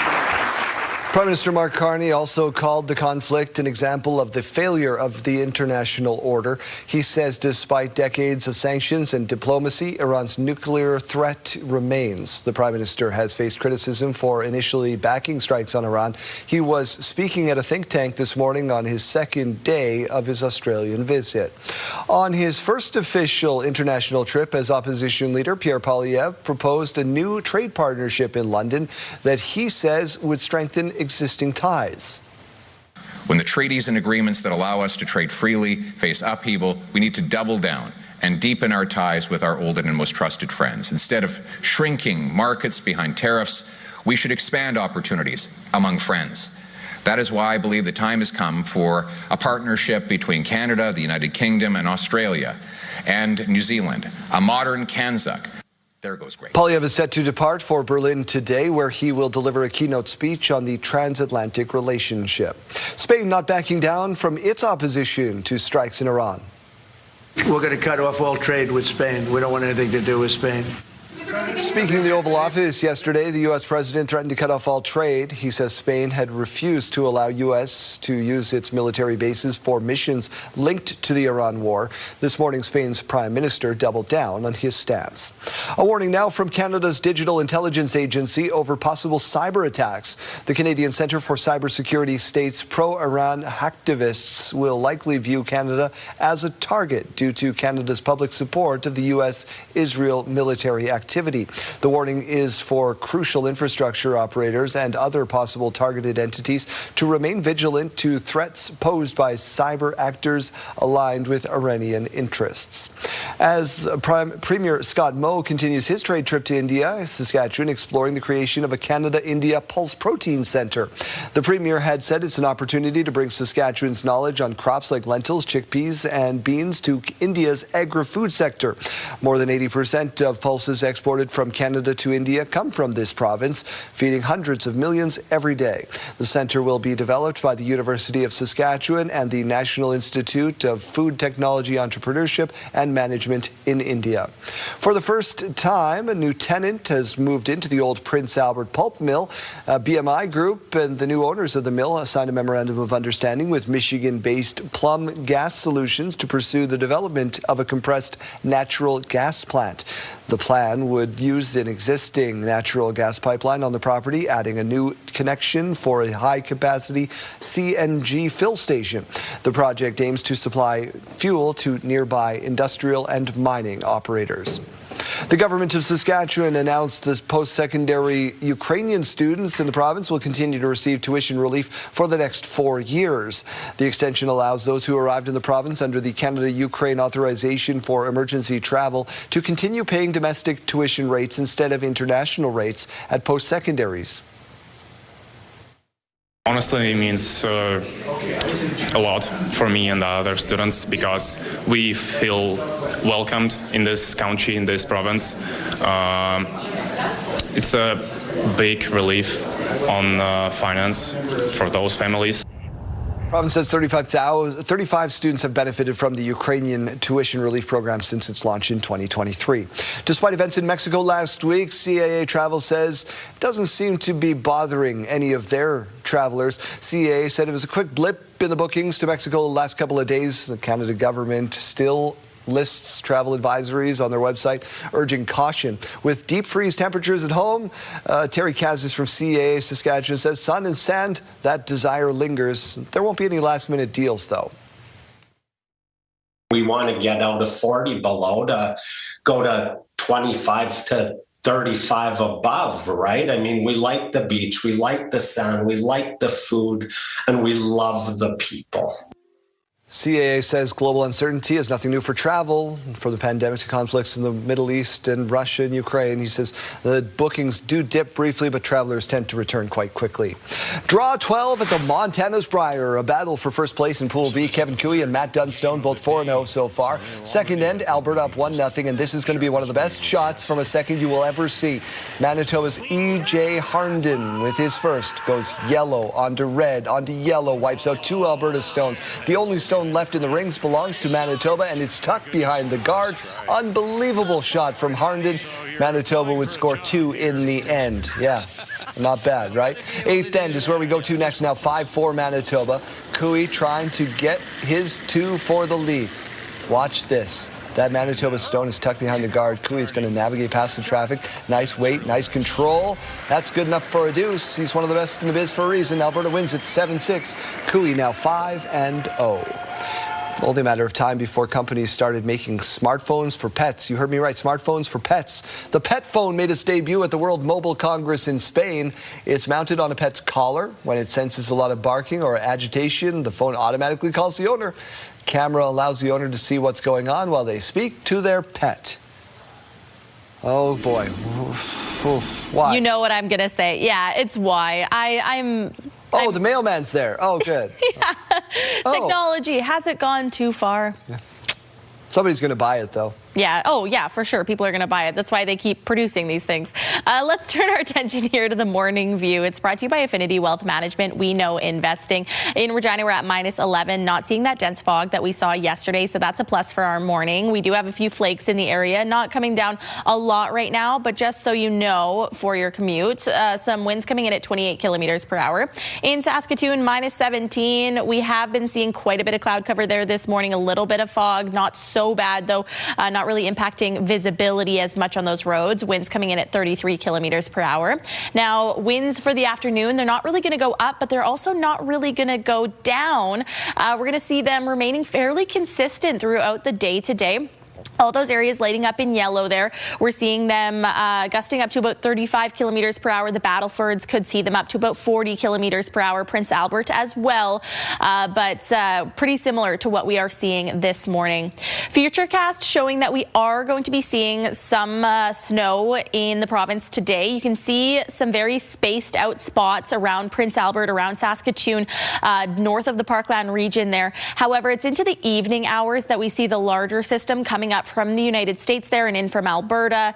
It's going to be bringing with it some mixed precipitation. So snow, rain, freezing rain. It's not exactly going to be ideal if you're traveling that Trans-Canada Highway. Regina going to be seeing some of those flurries into late tomorrow morning. And the system's going to be pushing away from the province in the later parts of the afternoon. Let's talk about today, though. By the end of the day today, some numbers have been fluctuating a little bit. We're still expecting about 1 centimeter of snow in areas around the Battlefords, Prince Albert, Saskatoon, Regina and Moose Jaw. Yorkton now expecting 1 centimeter as well. And Swift Current expecting 3 centimeters by about 1:30 a.m. But again, Swift Current isn't really worrying about it during the afternoon. It's going to be during those late evening hours.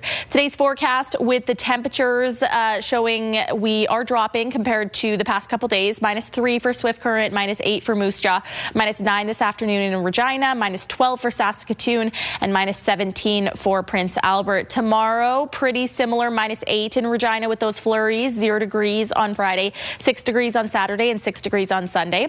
In Saskatoon, -8 tomorrow, so slightly warmer, still not warm, below the seasonal average, but warmer.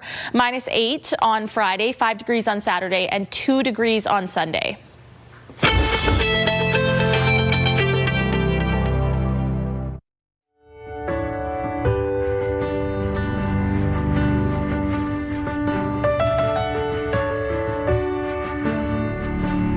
March is Fraud Awareness Month, and we want you to avoid falling victim to being involved in a scam. Sergeant Dave Krieger is with the Regina Police Services Financial Crimes Unit and in studio with us this morning. Dave, thanks so much for doing this. Yeah, thanks for having me. How important is this month? It's really important. We say that March is Fraud Awareness Month, but really one of the biggest things that we can do to stop people from becoming the victim of a fraud is by providing awareness about different scams and how people can protect themselves. What do you say to the people out there? Because you know somebody's turned on the TV right now, they see March is Fraud Awareness Month, they're like, I'll never fall for that. That's not me. Yeah. One thing I'll say is from investigating a whole bunch of different types of frauds, everybody falls victim to it.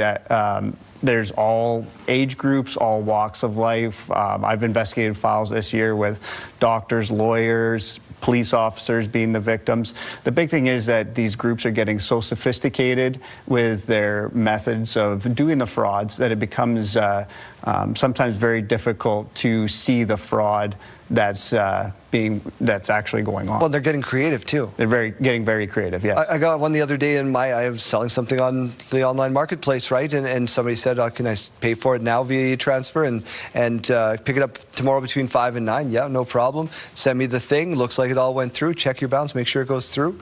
Check. It's not there. They send you another link. And you're like, that's when I was like, I don't know about that. You can bring cash. Yeah, and it's those links. It's phone calls. It's deep fakes from AI. So you might even get a phone call that'll say Connexus Credit Union or Royal Bank and think that you're talking to your bank. when you have that conversation, they'll create a sense of urgency. You think you're talking to your bank when actually you're not talking to that. So it's really important to be vigilant about anytime somebody's calling and asking for any kind of money, gift cards, cryptocurrency, anything like that. So what do we do? What's the next step? You get that call, you get that message, whatever. You ignore it, you do all those things. Is there something more we can do after that point? Yeah, it's the first of all, I always say if it's too good to be true, it probably is. So for some of these investment scams, lottery scams, anything like that. But anything where there's an urgency that somebody's calling and saying, hey, we need you to give information, need you to send money, just take that extra time to talk to a family member, talk to a friend, call the police and just say, hey, you know what, this is what's happening. If you get a call from your bank, feel free, and I've done this myself, to say, you know what, I'm going to call you back. Hang up the phone and call the number that's on the back of your phone, or talk to your local branch, somebody that you know for sure is that member. So just being vigilant and taking the extra time. More tips on your website, anything like that? Yeah, if you go to the Regina Police Service website, we have a list of different scams that are ongoing, some tips on how to be safe about yourself. And there's also a great website called the Canadian Anti-Fraud Centre that outlines all different types of frauds in Canada and how to stay safe for it. So, well, hopefully we've helped at least one person here today. Yeah. ReginaPolice.ca is the website you just mentioned. Thank you so much for doing this, Dave. Yeah, I appreciate it. Thank you for having me. Here's what's happening in our community. The borscht pierogi and clam chowder supper is on March 6th at 4:30 p.m. It's being held on the 200 block of 5th Avenue West in Kenora. The Weyburn Old Time Dance is on March 6th at 7:30 p.m. It's being held at Cecilia's Banquet Hall in Weyburn. And for more information, you can call 306-861-9929. The St. Patrick's Day Dance is on March 7th at 7:30 p.m. It's being held at Hazel Dell Recreation Centre. And for more information, you can call 306-547-4284. You can submit your event to our community by visiting our website at ctvregina.ca and clicking Community Calendar.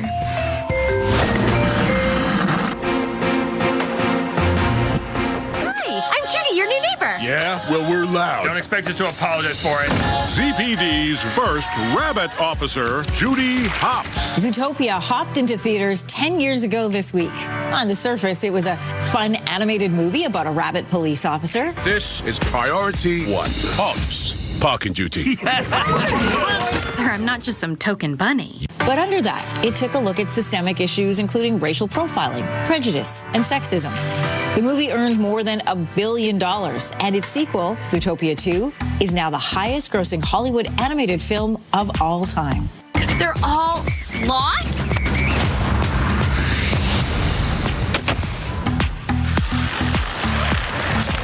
We are in a really big hurry. I am on It? break. I have 36 hours left. We can only solve it together. It's not about how bad you want something. It's about what you are capable of. I am a real cop. Never let them see that they get to you. You want this. It's all emotion.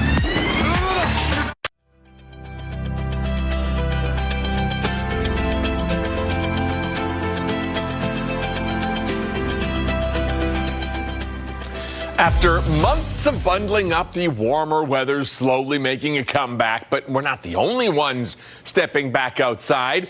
Janelle Lepie is at the Saskatchewan Wildlife Federation learning more about animal safety during this seasonal transition. Janelle? Hi, Jeremy. That's right. We are down in Moose Jaw this morning. I've got Blaine Olford back here with me. We're going to talk a little bit about deer, a very common animal that you see out and about, especially when spring hits. How can we be safe? Just when you're out on the road, just keep an eye in the fields and the ditches, especially during dawn and dusk times. You just watch for them crossing the roads. This time of year, they're going to be moving from their winter ranges into their spring and summer ranges. All right, and if you see a little deer out and about, how do we know that the mom hasn't abandoned them? What do we do in that situation? Just leave them alone. That's their natural defense at that age. They just sit and lay and hide from predators. Mom knows exactly where she left that baby, and she'll be back shortly to take care of it. All right, well, some really great information. Now, before we wrap things up, there are some great programs that you guys offer for schools. Tell me a little bit about that. Yeah, we do. We have the National Archery in the Schools program, which is an archery program that we bring to the schools. They shoot archery in the schools. We also have the Fish in Schools program, where every year we take we have fish tanks set up in the schools, and we bring trout eggs to the schools, and they raise the trout to fingerling size, and then in the spring they release them to different trout ponds or lakes around the province. Okay, and how have you seen schools respond to this? How do the kids enjoy it? Oh, they absolutely love it. They're both great programs, and it just helps them get involved with the Wildlife Federation and the outdoors, and just all sorts of different fun things with wildlife. Absolutely, Blaine. Thank you so very much. Once again, if you're looking to get involved with the Saskatchewan Wildlife Federation or learn a little bit more information, you can head to that link that's coming up there on the screen. All right, Janelle, thank you. We'll check back in with you in just a little bit.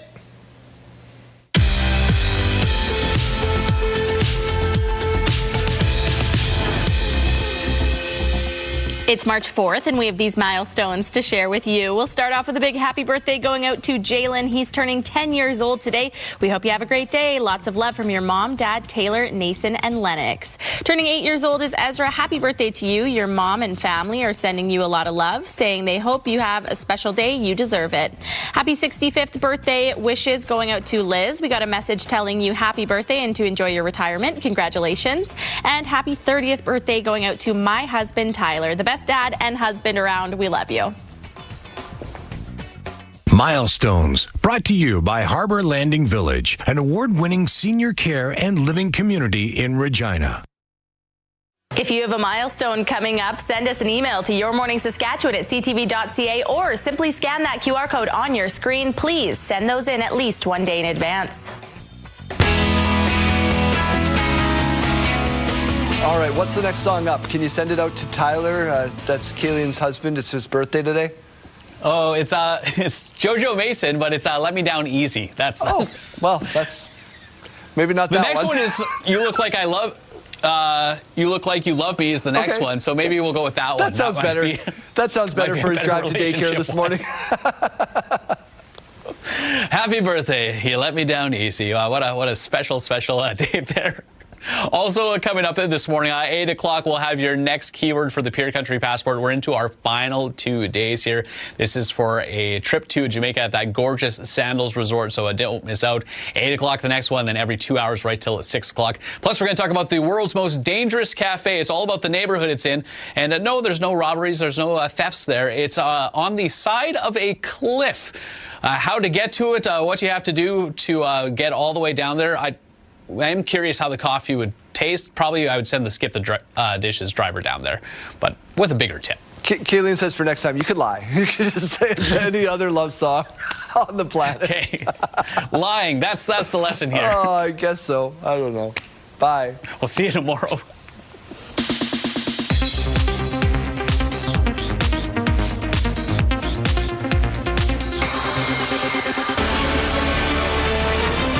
A Night of the Seven Kingdoms is giving Game of Thrones fans another look at Westeros before the events of the original series. And now a Game of Thrones movie is in the works that goes back even farther. The project from Andor writer Beau Willimon reportedly tells the story of the founder of the Targaryen dynasty. No word yet on when it might hit the big screen. Right on the Oscar. Oh, sorry.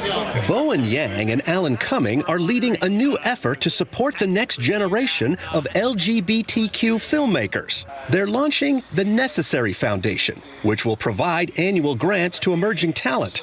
The nonprofit will also connect them to mentors in the entertainment industry. For 6 dark years, the world was on fire.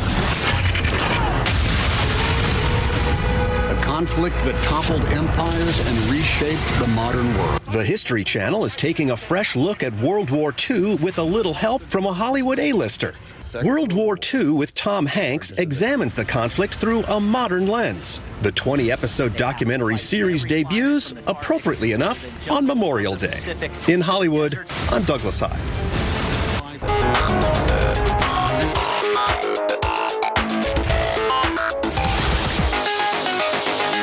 Bath time is a favorite of many, no matter how big they get. This is Pet Duck, no different. enjoying the little water, but as he gets older, the tank, or whatever that Tupperware container is there, gets a little bit bigger, and he still loves it. Portable bathtub? Look at that, there it is. We're back. Oh. Cute. Great duck spa mentality. Love it. Oh, it's so cute. Where can I get a duck in a portable bathtub? Oh, wouldn't that be great? Great afternoon plans there. Can you buy ducks? I think so. I think so. Has 3, I think, in Alberta. I think you can find where to get duck eggs and then just hatch them. There we go. This is what we need in our day. How about an outdoor bunny?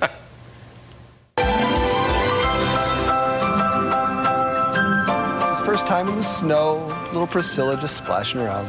Cute. It's not any of our reactions to the snow. Not at this point in the year, but... Yeah, right. That's it for us. We're going to hop on into break, and we'll be back before you know it.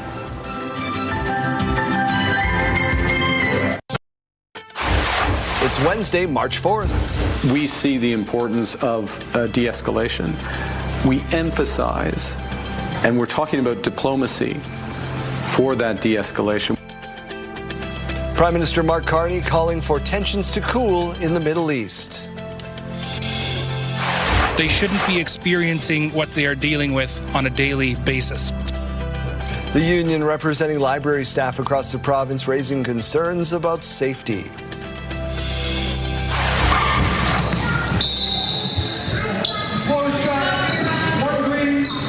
I love basketball, and that's what it is. A Saskatchewan basketball official attempting to set a Guinness World Record. We'll tell you how and why. Stay with us, Saskatchewan. Your morning starts right now.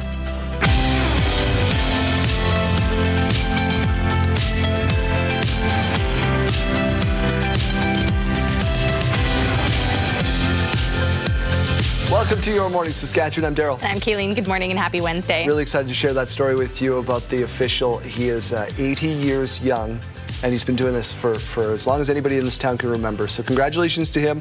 I hope he gets that record. Heartwarming story, and absolutely, we are thinking good thoughts. Oh, and he's stuck with it, right? It's hard to be a ref in any sport. My goodness, the abuse you take. Persevere. The abuse you take. It's kind of like being a weather person when it's minus 40. A weather person when it's cold and you're walking through any grocery aisle and they go, hey. Well, I've never done weather in my life. Not a chance. Let's get over to news. We begin with breaking news from the Middle East, from that war as the war intensifies with the Gulf region. Here's Ian Pennell.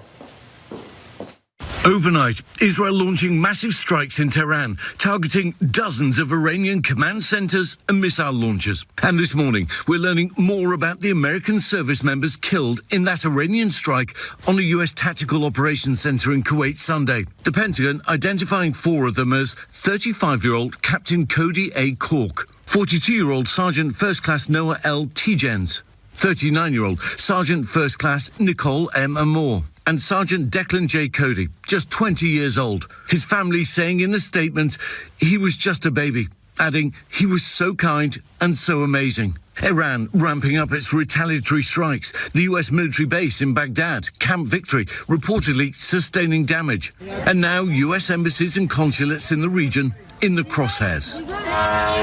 Verified video showing an Iranian drone plunging into the U.S. consulate in Dubai, exploding in a parking lot nearby.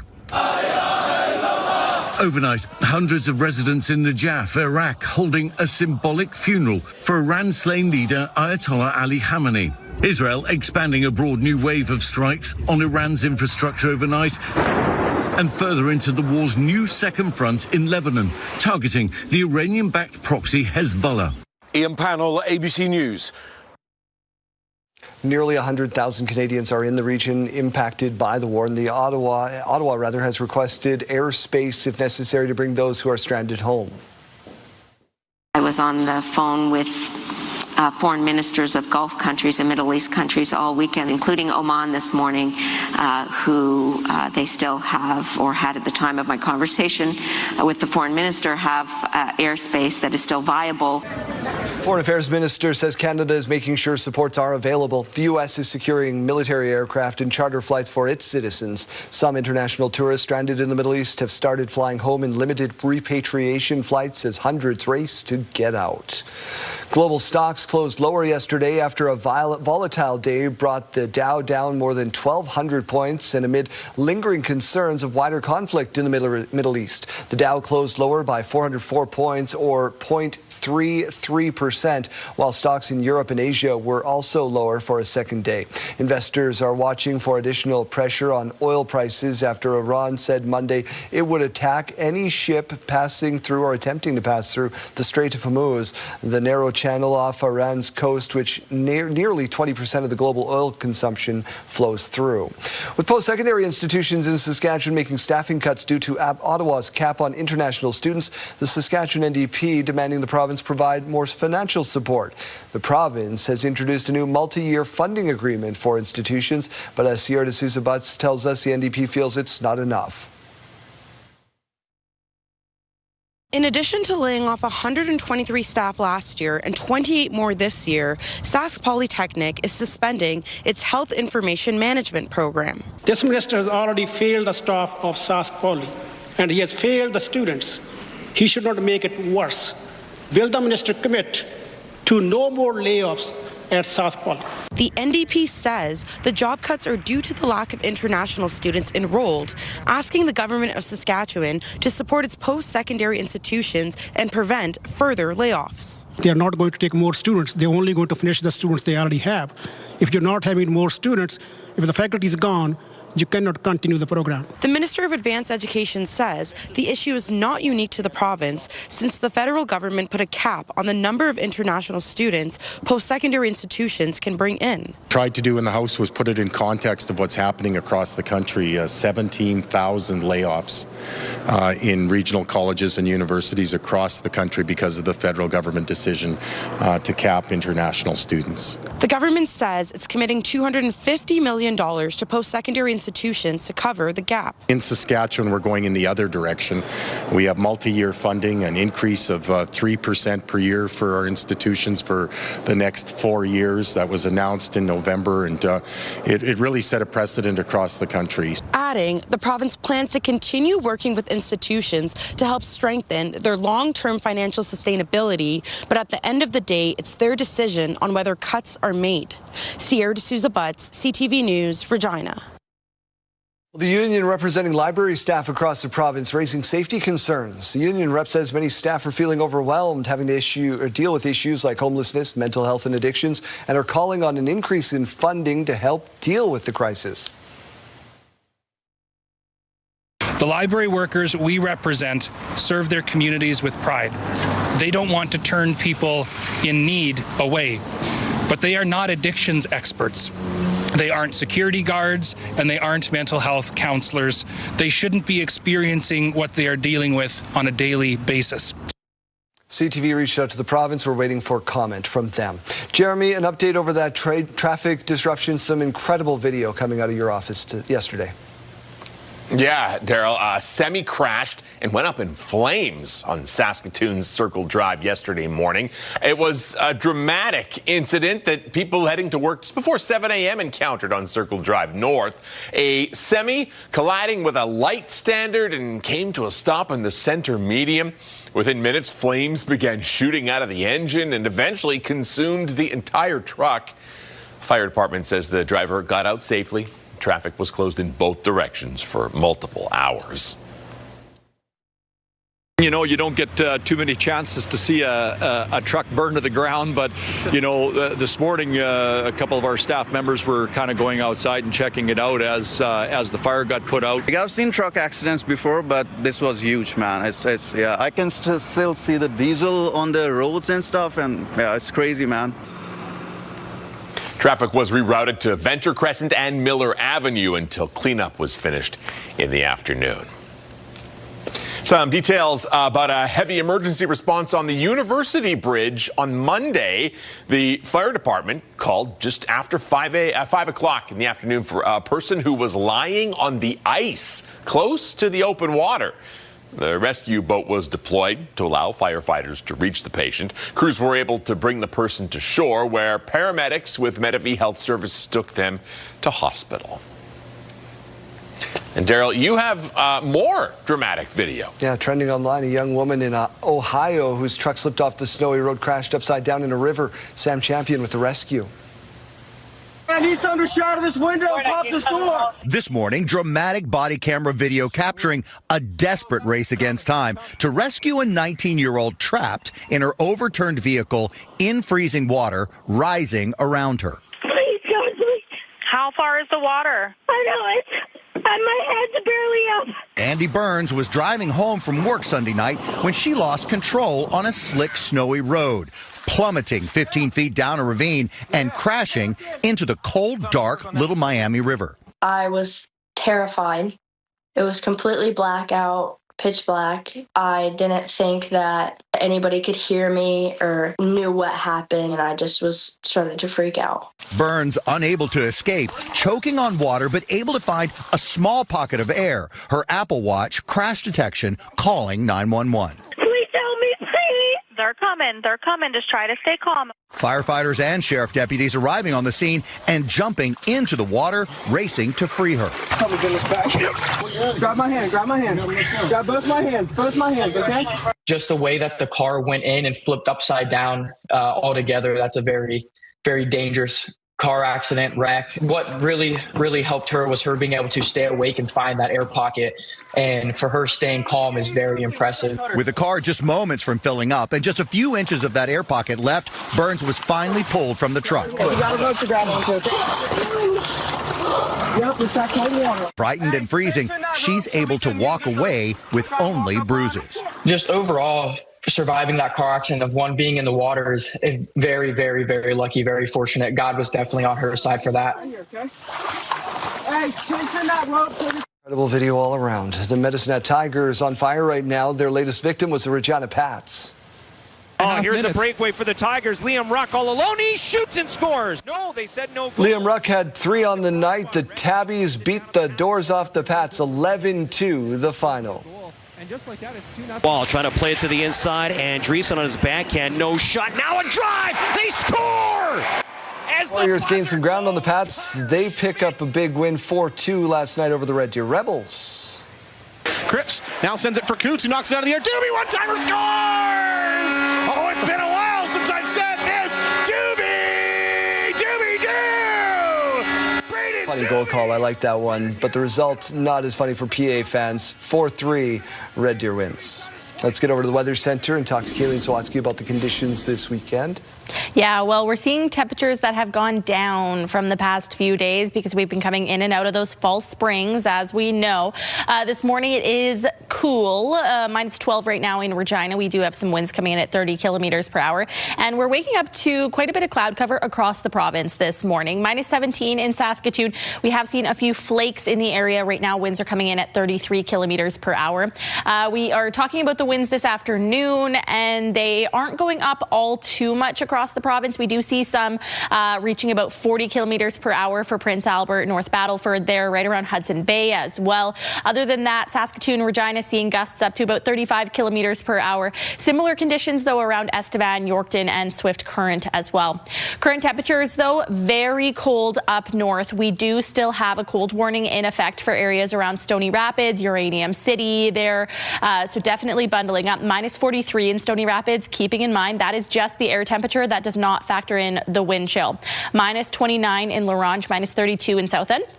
Minus 20 in Spiritwood, minus 21 in Melfort, and minus 18 in Hudson Bay. Down towards the south, seeing an improvement there. Minus 4 in East End, minus 8 in Assiniboia, minus 15 in Yorkton, and minus 17 right now in Wynyard. Later on this afternoon, seeing temperatures dropping below that seasonal average for many places. The Battlefords minus 15 this afternoon, minus 17 in Prince Albert, minus 14 for Yorkton, minus 9 for Regina, and minus 8 for Estevan. Keeping in mind, we are talking about some snow on the way today. For some areas in central and northern Saskatchewan, it could be stop and go throughout the day. However, down towards the south, specifically Swift Current, where you're seeing the largest total snowfall expected today, that's about 3 centimeters. That's actually going to be coming later on into the evening hours and into overnight. Moose Jaw going to be seeing about 1 centimeter, Regina about 1 centimeter, and Yorkton about 1 centimeter. But again, in the early afternoon, it's just going to be a lot of cloud cover. Now your 7-day forecast showing temperatures tomorrow right around what we're seeing today, -8 for Regina, 0 degrees on Friday. So we are warming up by the weekend. 6 degrees on Saturday and 6 degrees on Sunday with some rain on the way. In Saskatoon, -8 tomorrow, -1 by Friday, up to 5 degrees on Saturday and 2 degrees by Sunday.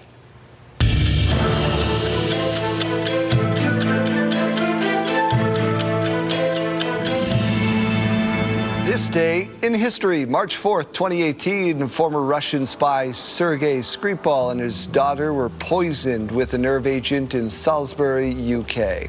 March 4th, 1971, 47 centimeters of snow fell on Montreal in the storm of the century. 47, yikes. March 4th, 1977, the Rolling Stones played a surprise concert at the El Macambo in Toronto. How about that?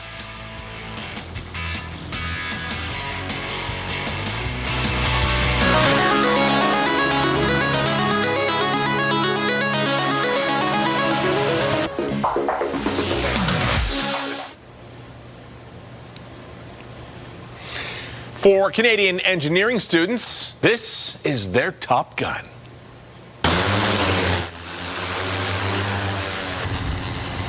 Every year, students compete in the Aerial Evolution Association competition. They fly drones against each other, basically, what this is. So the team from Waterloo puts its drone through its paces here. The year's theme is urban firefighting.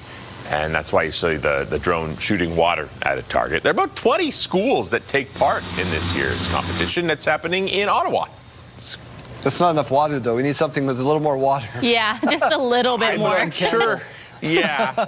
Yeah. Tiny little tank. There you go. Like windshield wipers. Every little bit counts. Yeah. Let's get to our question of the day.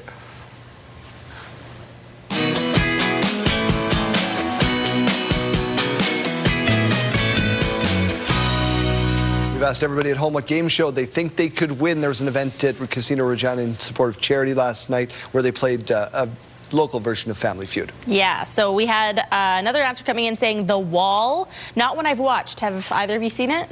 I have not. I know the premise. Yeah. I don't know if I could get that one. No. Matt saying, who wants to be a millionaire? Tough. Matt thinking he could get all those answers. That one's a hard one. Those are multiple choice. That but I could be still find them a little tricky. Price is Right. This person saying, I watched it so much during maternity leave that I'm a pro now. I agree with that. Rod saying, I think it'd be awesome on Oblivious, the game show you don't even know that you are on. Oh, okay. Yeah. A couple more answers here. Lori saying, the old show, The Price is Right. I could win. Price is Right also coming in again. That might just be a repeat, actually, right there. Julia saying The Masked Singer, and Becca saying Press Your Luck. The Masked Singer is tough. All those celebrities are like C and D list, and I'm like, I don't know who that is. Never. Have you watched, though, and there are some people that you would never have guessed have such spectacular voices, and they're so good. It's a fascinating show. I like the costumes are incredible. Yeah. Back with health news on the other side of this.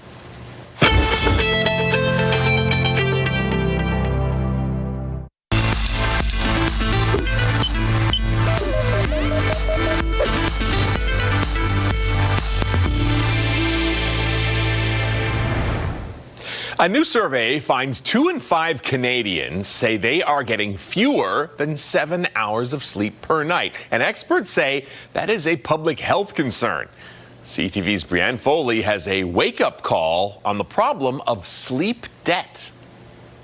I get lucky if I have 6 hours straight. The latest sleep statistics are alarming. A new Leger study found 41% of Canadians are not getting enough sleep, and that number jumps to 52% in Atlantic Canada. I think that there's a significant number of those Canadians who can't get enough sleep just because of life circumstances. People with little kids, people looking after older parents, shift workers, and so on and so forth. My problem is that there's probably a big chunk of them that could be getting enough sleep and are not making the choices they need to make. Dr. Greenberg calls it sleep debt, the gap between how much sleep your body needs compared to how much you actually get. According to the survey of those with sleep debt, 57% struggle to fall asleep and 71% report difficulty staying asleep. Even among Canadians who report 7 or more hours of sleep, nearly 65% say they struggle with falling or staying asleep. Our bedrooms have become flex spaces. So creating a bedroom that actually feels like a place that your brain walks in and goes, oh yeah, it's time to go to sleep now. If you're chronically sleep deprived, you're going to have reduced attention, slower reaction time, poor decision making, and this can show up in key areas of your life, like driving safely. Of those surveyed, 39% say they are experiencing tiredness and fatigue, and 23% say they have lowered productivity.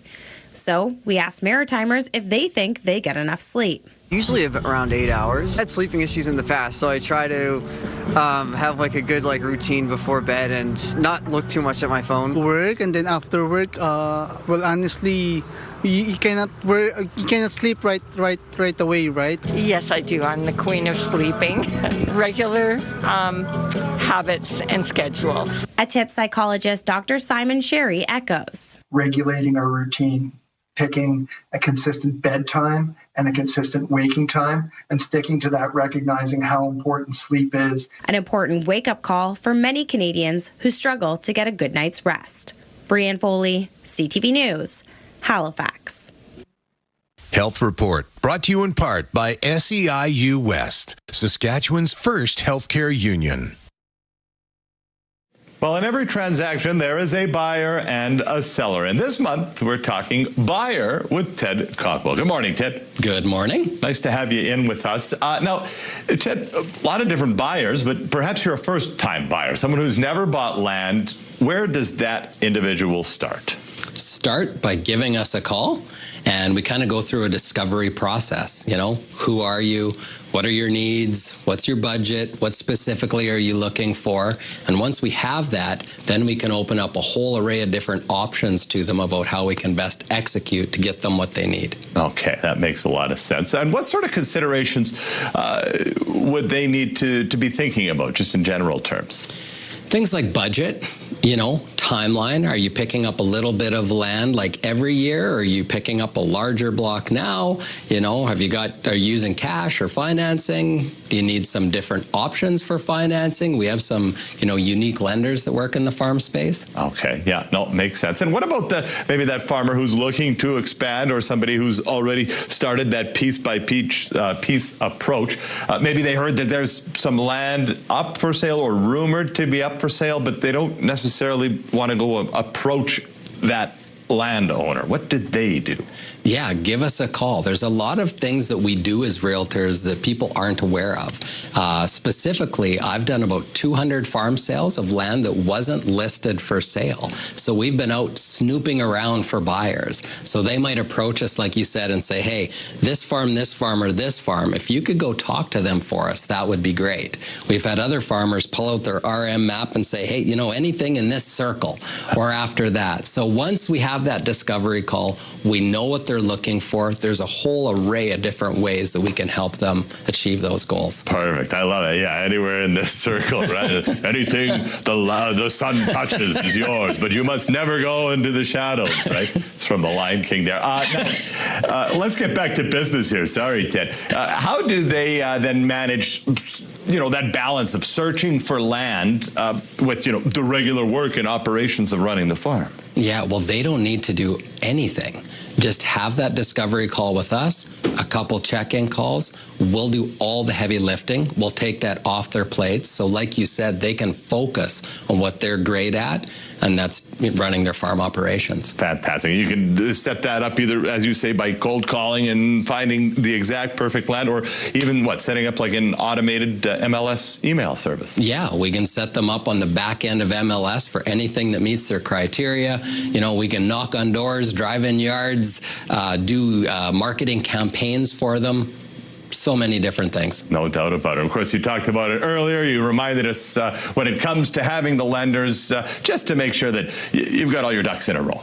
Absolutely. Yeah, we normally look at that as one of the first steps because sometimes these transactions move pretty quickly. So we want to make sure that we're working with the right budget and that they have everything lined up in advance so we can just go in and execute and grab that land. Fantastic. Ted Cockwell, thank you very much.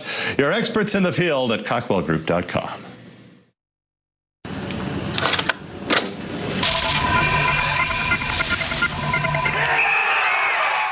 Every year, the best in the Canadian Hockey League showcase their skills in the Top Prospects game, and Saskatchewan has played host to the hockey staple a couple of times.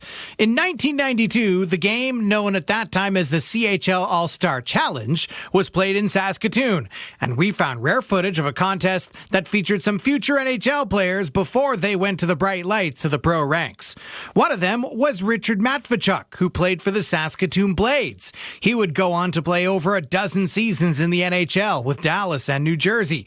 And Chris Osgood was in goal for Team West and looked sharp for most of the game, including this save here. He went on to have a stellar career in the NHL, including several seasons with the Detroit Red Wings. This was a competitive game that went into overtime.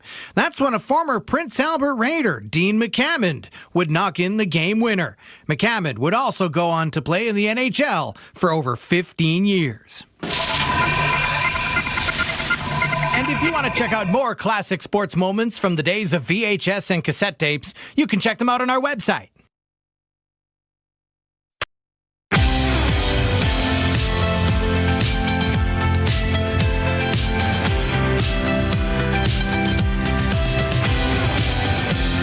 On Your Morning. Thank you for being with us. We begin in BC with the chief coroner announcing an inquest into the mass shooting in Tumbler Ridge that left 9 people dead. There are a number of unanswered questions surrounding the tragedy, including mental health supports and the role of AI. But as CTV's Rob Buffum reports, some say a coroner's inquest alone isn't enough to get those answers. A community has been left reeling and families have been devastated by what is now one of the deadliest mass shootings in Canadian history. BC's chief coroner announcing Tuesday he wants to determine how the Tumbler Ridge tragedy could have happened. To examine the circumstances surrounding these 9 deaths, identify any systemic or procedural issues, and make evidence-based recommendations aimed at preventing similar loss of life in the future. Mental health services in rural communities will be a focus of the coroner's inquest, including broader issues of community awareness, education and support, and matters relating to gender diversity where relevant to the evidence. The shooter, Jessie Van Rootselaar, was transitioning. She shot her mother and a half-brother at home, then 5 children and a teacher's aide at school before taking her own life. The inquest is expected to examine why firearms were returned to the home, even though the shooter had previously been apprehended under the Mental Health Act. We will look at the weapons and how they were obtained. The opposition parties call this a good first step, but public inquiry would have a slightly broader scope, including both provincial and federal government, different levels of government. We can't get to the end of this coroner's inquest and have a lot of questions remaining. The government should be calling a public inquiry right now. A public inquiry would have to be ordered by the Premier, something he isn't ruling out. What all politicians, provincial and federal, seem to agree upon, the role of OpenAI needs to be scrutinized and likely regulated. After revelations, Rootselaar's ChatGPT account was shut down by OpenAI, but the police weren't alerted until after the shootings. I want to know what changes they're going to make specifically to protect Canadians. No timeline is set for the inquest, but it could begin before the RCMP investigation wraps up. Robert Buffum, CTV News. Closer to home, the retrial for Dylan Whitehawk, accused of 2 counts of first-degree murder, resumed Tuesday in a Regina courtroom. Mick Favel was there. It was the first full day of testimony in the retrial of Dylan Whitehawk, as witnesses described the early hours of November 9th, 2019, and the fatal shooting of Jordan Denton. Whitehawk is facing 2 first-degree murder charges in the deaths of Denton and Keenan Toto. The first to testify was a member of the Major Crimes Unit who, with video surveillance, was able to pinpoint Denton's movements 1 hour before his death. The video showed Denton walking alone at 2 o'clock on Saturday morning throughout the quiet neighborhood. 3 other witnesses described seeing him within 1 hour of his death, including the homeowner who discovered Denton in her backyard, who said she tried but was unable to revive him. She testified she was walking home, heard a gunshot, and hid for a few minutes before arriving at home to find him. She knew of Denton and thought of him as being nice, as he once walked her child through the neighborhood. A cousin of Denton also took the stand, saying he was just over at his home before the shooting and at the time was calm and not fearful of anything. A member of the RPS Forensic Identification Unit ended the day of testimony, explaining some of the findings from where Denton died, including the fatal shot in the back, which killed him. There are over 30 people listed to testify as the trial continues on Wednesday. Mick Favel, CTV News, Regina.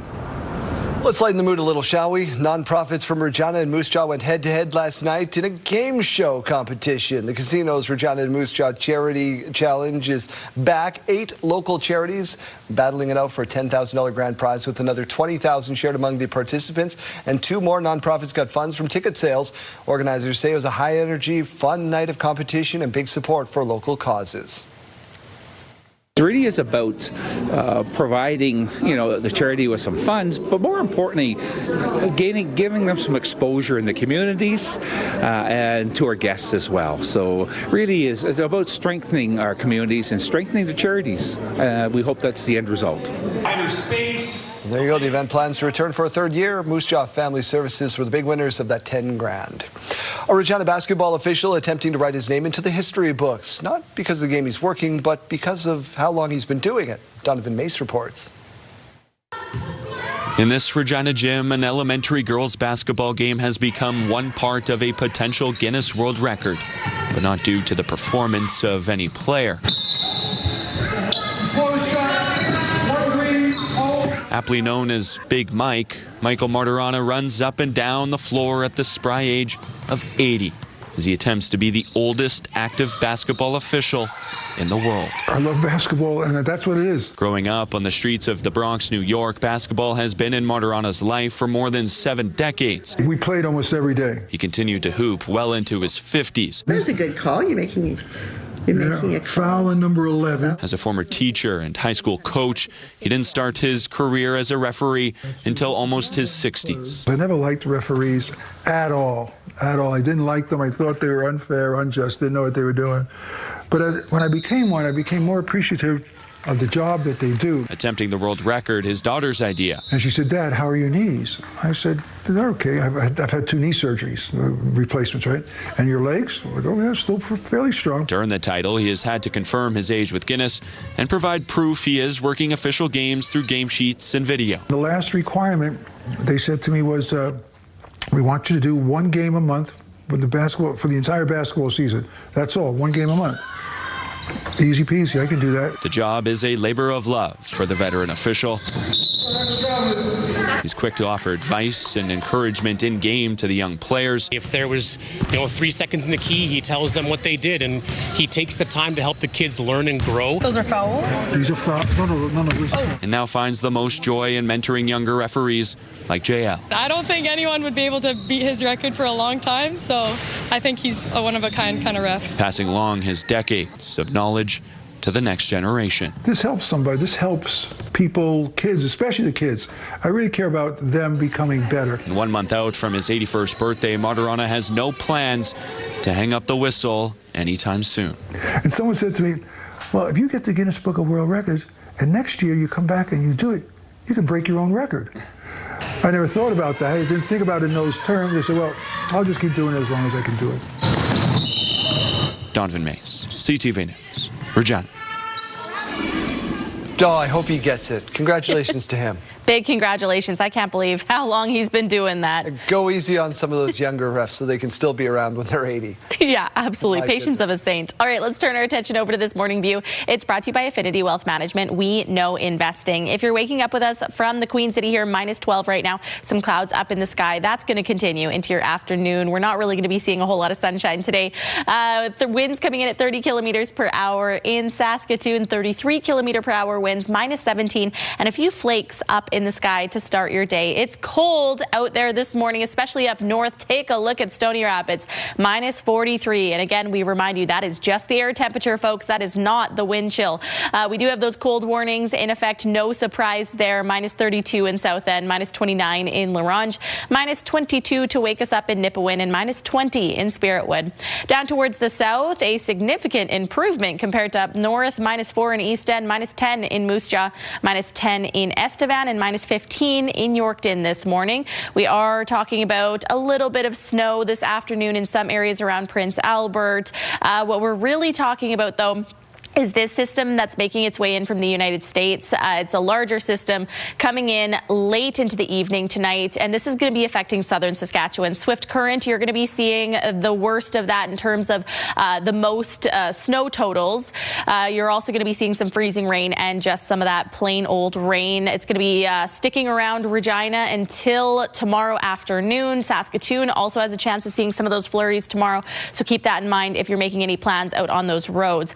By the end of the day today, well, it looks like things have shifted here. Before, we had completely different numbers. Now we're talking about 3 centimeters expected for Moose Jaw and 1 for Regina by the end of the day. Today's forecast here, we're seeing temperatures that are far below what we have been seeing in the past few days. Minus 15 in the Battlefords, minus 17 in Prince Albert this afternoon, minus 14 for Yorkton, minus 9 for Regina, and minus 12 for Saskatoon. Could be seeing a little bit more of that sunshine poking through those clouds late this afternoon. Temperatures tomorrow looking pretty similar in Regina compared to what we're seeing today. Minus 8 with some flurries, 0 degrees for Friday with that mix of sun and cloud, 6 degrees on Saturday, and we were expecting some rain. Now it seems like on the radar that has shifted to Sunday, but we'll keep you updated on that. 6 degrees on that day. In Saskatoon, minus 8 tomorrow, so slightly warmer. Minus 1 by Friday, 5 degrees on Saturday, and 2 degrees on Sunday.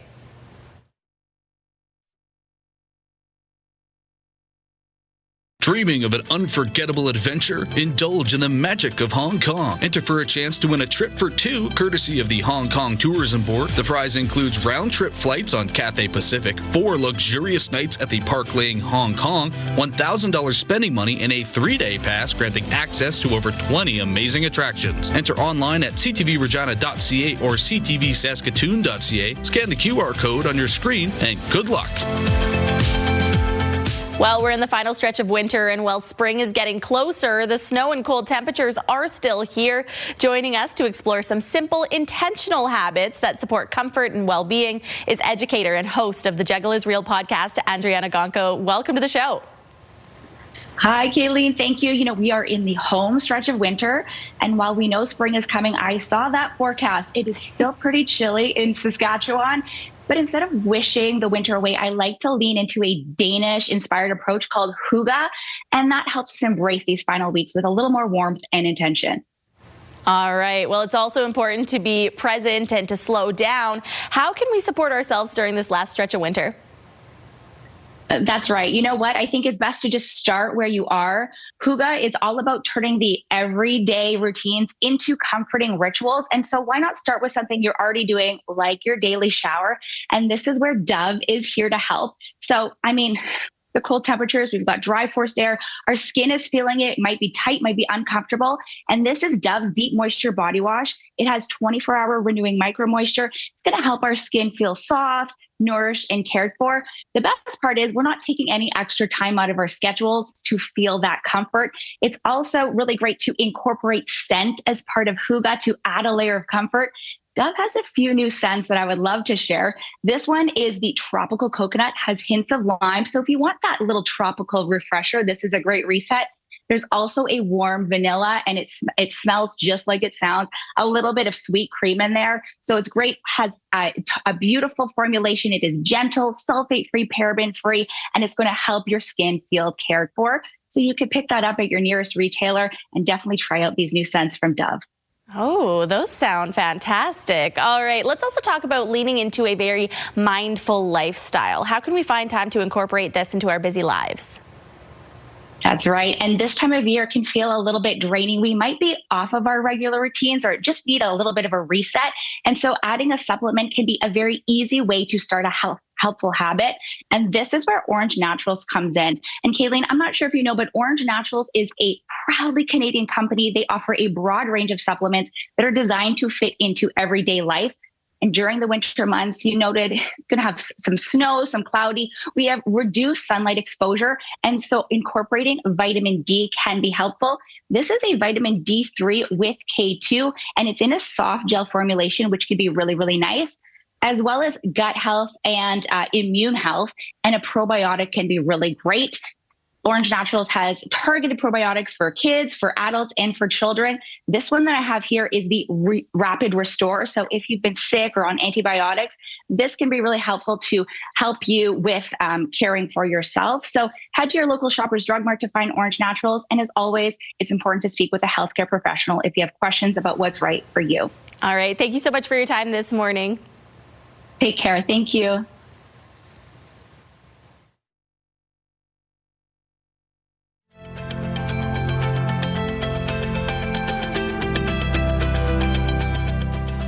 As we begin to shake off the cold of winter, animals are doing the same. So let's check in with Janelle Lipai once more, find out how to safely enjoy the upcoming warm weather. Good morning. We are wrapping things up down here at the Saskatchewan Wildlife Federation. And of course, I've got Blaine Olfert back here with me now. Blaine, we're going to talk all about this organization in general because it plays such a huge role in protecting the environment. So tell me a little bit about what you guys do. Our main goal is we secure habitat land for wildlife throughout the province. We have thousands and thousands of acres that we've secured for habitat, and we keep it in perpetuity, and it's secured for wildlife habitat. We also do we have fisheries projects, and we do educational programs. We have a youth camp we run at Hannon Creek, just north of Candle Lake, once a year. We have an archery program that we run through the schools throughout the province. Backyard biodiversity programs. We send out seed packets to anyone across the province that just requests a seed packet. We do wildlife posters that we send out for free, among many other different educational programs. You can check out our website at swf.sk.ca. If you want to become a member of the Wildlife Federation, you can give us a call at the central office at 306-692-8812, or reach out to one of your local branches. They'll be happy to help you out. And we also take in donated antlers. If you have shed antlers in your garage or in your basement somewhere that you want to get rid of, we take those in and we sell them, and those profits get turned around and go back into purchasing more habitat lands. Awesome. Well, a great initiative and, of course, a great organization. Thank you so much for having us here this morning, Blaine. No problem. Anytime. All right, well, that does wrap up our morning down here at the Saskatchewan Wildlife Federation. Once again, spring is around the corner. You can enjoy it safely and make sure you're protecting those around you, too.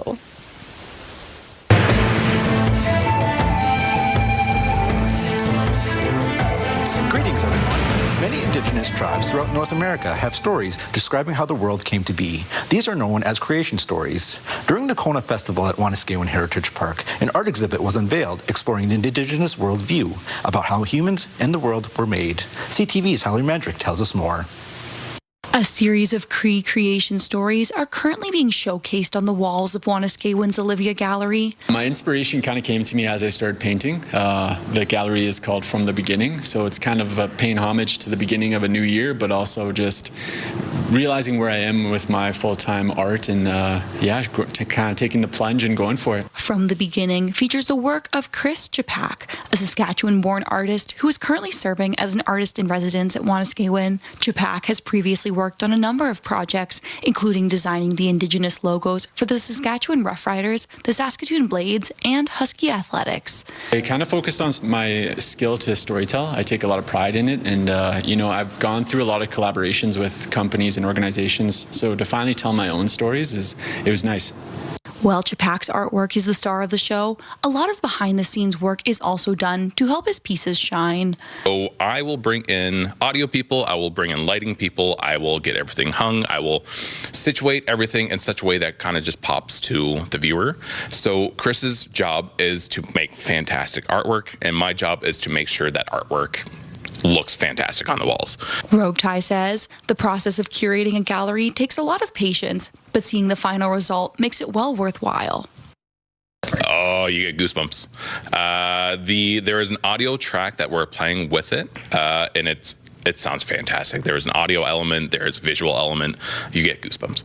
Čapák says he's hopeful those who visit the gallery will leave with a similar feeling. I kind of feel that people can take away the nature of this, that we're all connected, that, that we're not just standing on land, we're connected with the land. From the beginning will be on display at Wanuskewin until May 17th for anyone passing through the visitor center to enjoy. For Indigenous Circle, I'm Hallie Mandrick.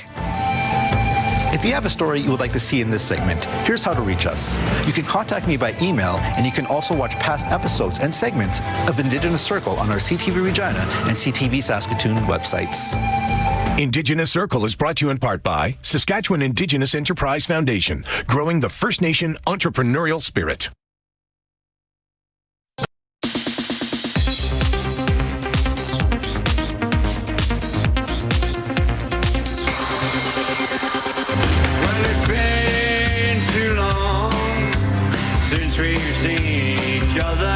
Ringo Starr is coming out with a new album titled Long, Long Road. It's the 85-year-old former Beatles' second album with T-Bone Burnett. It's set for release on April 24th and will feature guest appearances by the likes of Sheryl Crow and St. Vincent, among others. Power is a curious thing. Game of Thrones is getting a big screen adaptation. A movie set in the world of Westeros is now in the works at Warner Brothers. No word yet on what the story is about or when the movie could come out. There's a snake! After making more than $1 billion in theaters, Zootopia 2 is now headed to streaming. The animated family film hits Disney Plus on March 11th. Disney is the parent company of ABC News. And happy birthday to Everybody Loves Raymond star Patricia Heaton. She turned 67 today. And that's what's happening in Hollywood. Melissa Adon, ABC News.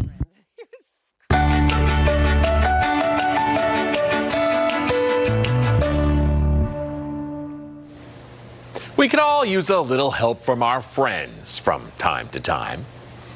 Yeah, but for one man in Los Angeles, some unexpected help from a new friend ended up changing his life. Here's ABC's Danny New. Find a problem in the world and care enough to solve it. There are many ways to express your love for someone, whether it's giving them a fresh shave or offering them a bite of what you ordered. Frank, what are some of the things that you like to do with David? Well, we spend a lot of time going to lunch. Over the past few years, 92-year-old Frank and his caregiver, David, have been winning over the hearts of millions online with their friendship, which began when David started volunteering to walk seniors' dogs for free in Los Angeles. It sounded like too good to be true. David already had a background in caregiving from taking care of his grandmother in Nigeria before he met Frank about a decade into living in the States. Over time, their relationship slowly evolved as David started coming over almost every day to help out this naval veteran and his partner, Pippa. I proactively stepped up and decided to help him. And I just didn't do the basic caregiving. I decided that it was going to be more fun. But David says he gained even more respect for Frank when he learned that he marched for civil rights in the 1960s, including at the March on Washington. I'm sure that he didn't have to, but it speaks volume of who he is. There was always a soft spot in my heart for people who were so oppressed. 3 years in, these two are still sharing their time, meals, and traditions together. Frank has tried on traditional Nigerian clothing. And David even shared Valentine's Day with Frank and Pippa. However, they also make sure to share their experience online as part of their mission to advocate for seniors. Not only do we need seniors, but we also need more people like David. David says he now gets asked all the time to be someone's caregiver, but he mostly wants to focus on Frank for now. However, he does have plans to start a regular community breakfast for seniors. In New York, for ABC News, I'm Danny New. Oh, we've got a lot of senior love on the show today. Yeah. We got that. We got the official from earlier. That's awesome. Yeah, that's fabulous. Good stuff. Let's get over to our sidebar.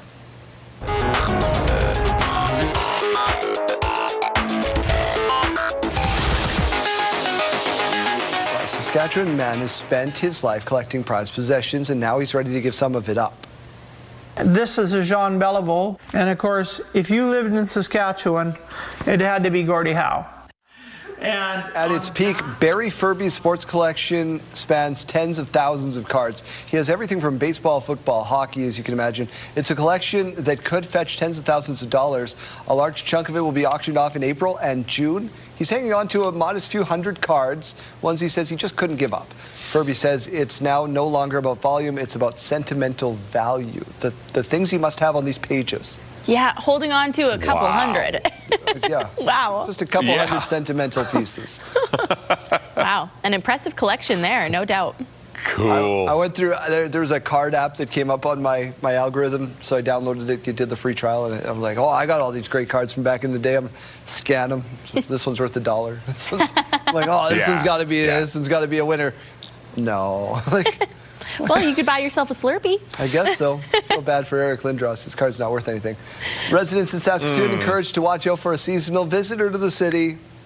Sure sign of spring. The annual Pelican Watch contest put on by the Mewasin Valley Authority has returned for another year. Between now and March 31st, you can get your bid in as to when they could land. The earliest was, I think, April 2nd, and the latest was April 21st. Let's put our guesses in. I'm going to say the 3rd. I'm going to go with the nice early one. I'm going to say April 6th. Jeremy? I'll go 7th. Oh, it's like the Price is Right. Okay, now we've bid $1. Yeah, right? That's how we play the game. Yeah. Actually, I want 8th. That thing's been going on since 1996, and there's prizes and everything up for grabs. You can go to their website for more. Yeah, it's cool. That's it for us for today. We're going to re-rack. We'll do this all over for you again tomorrow morning. We'll see you then.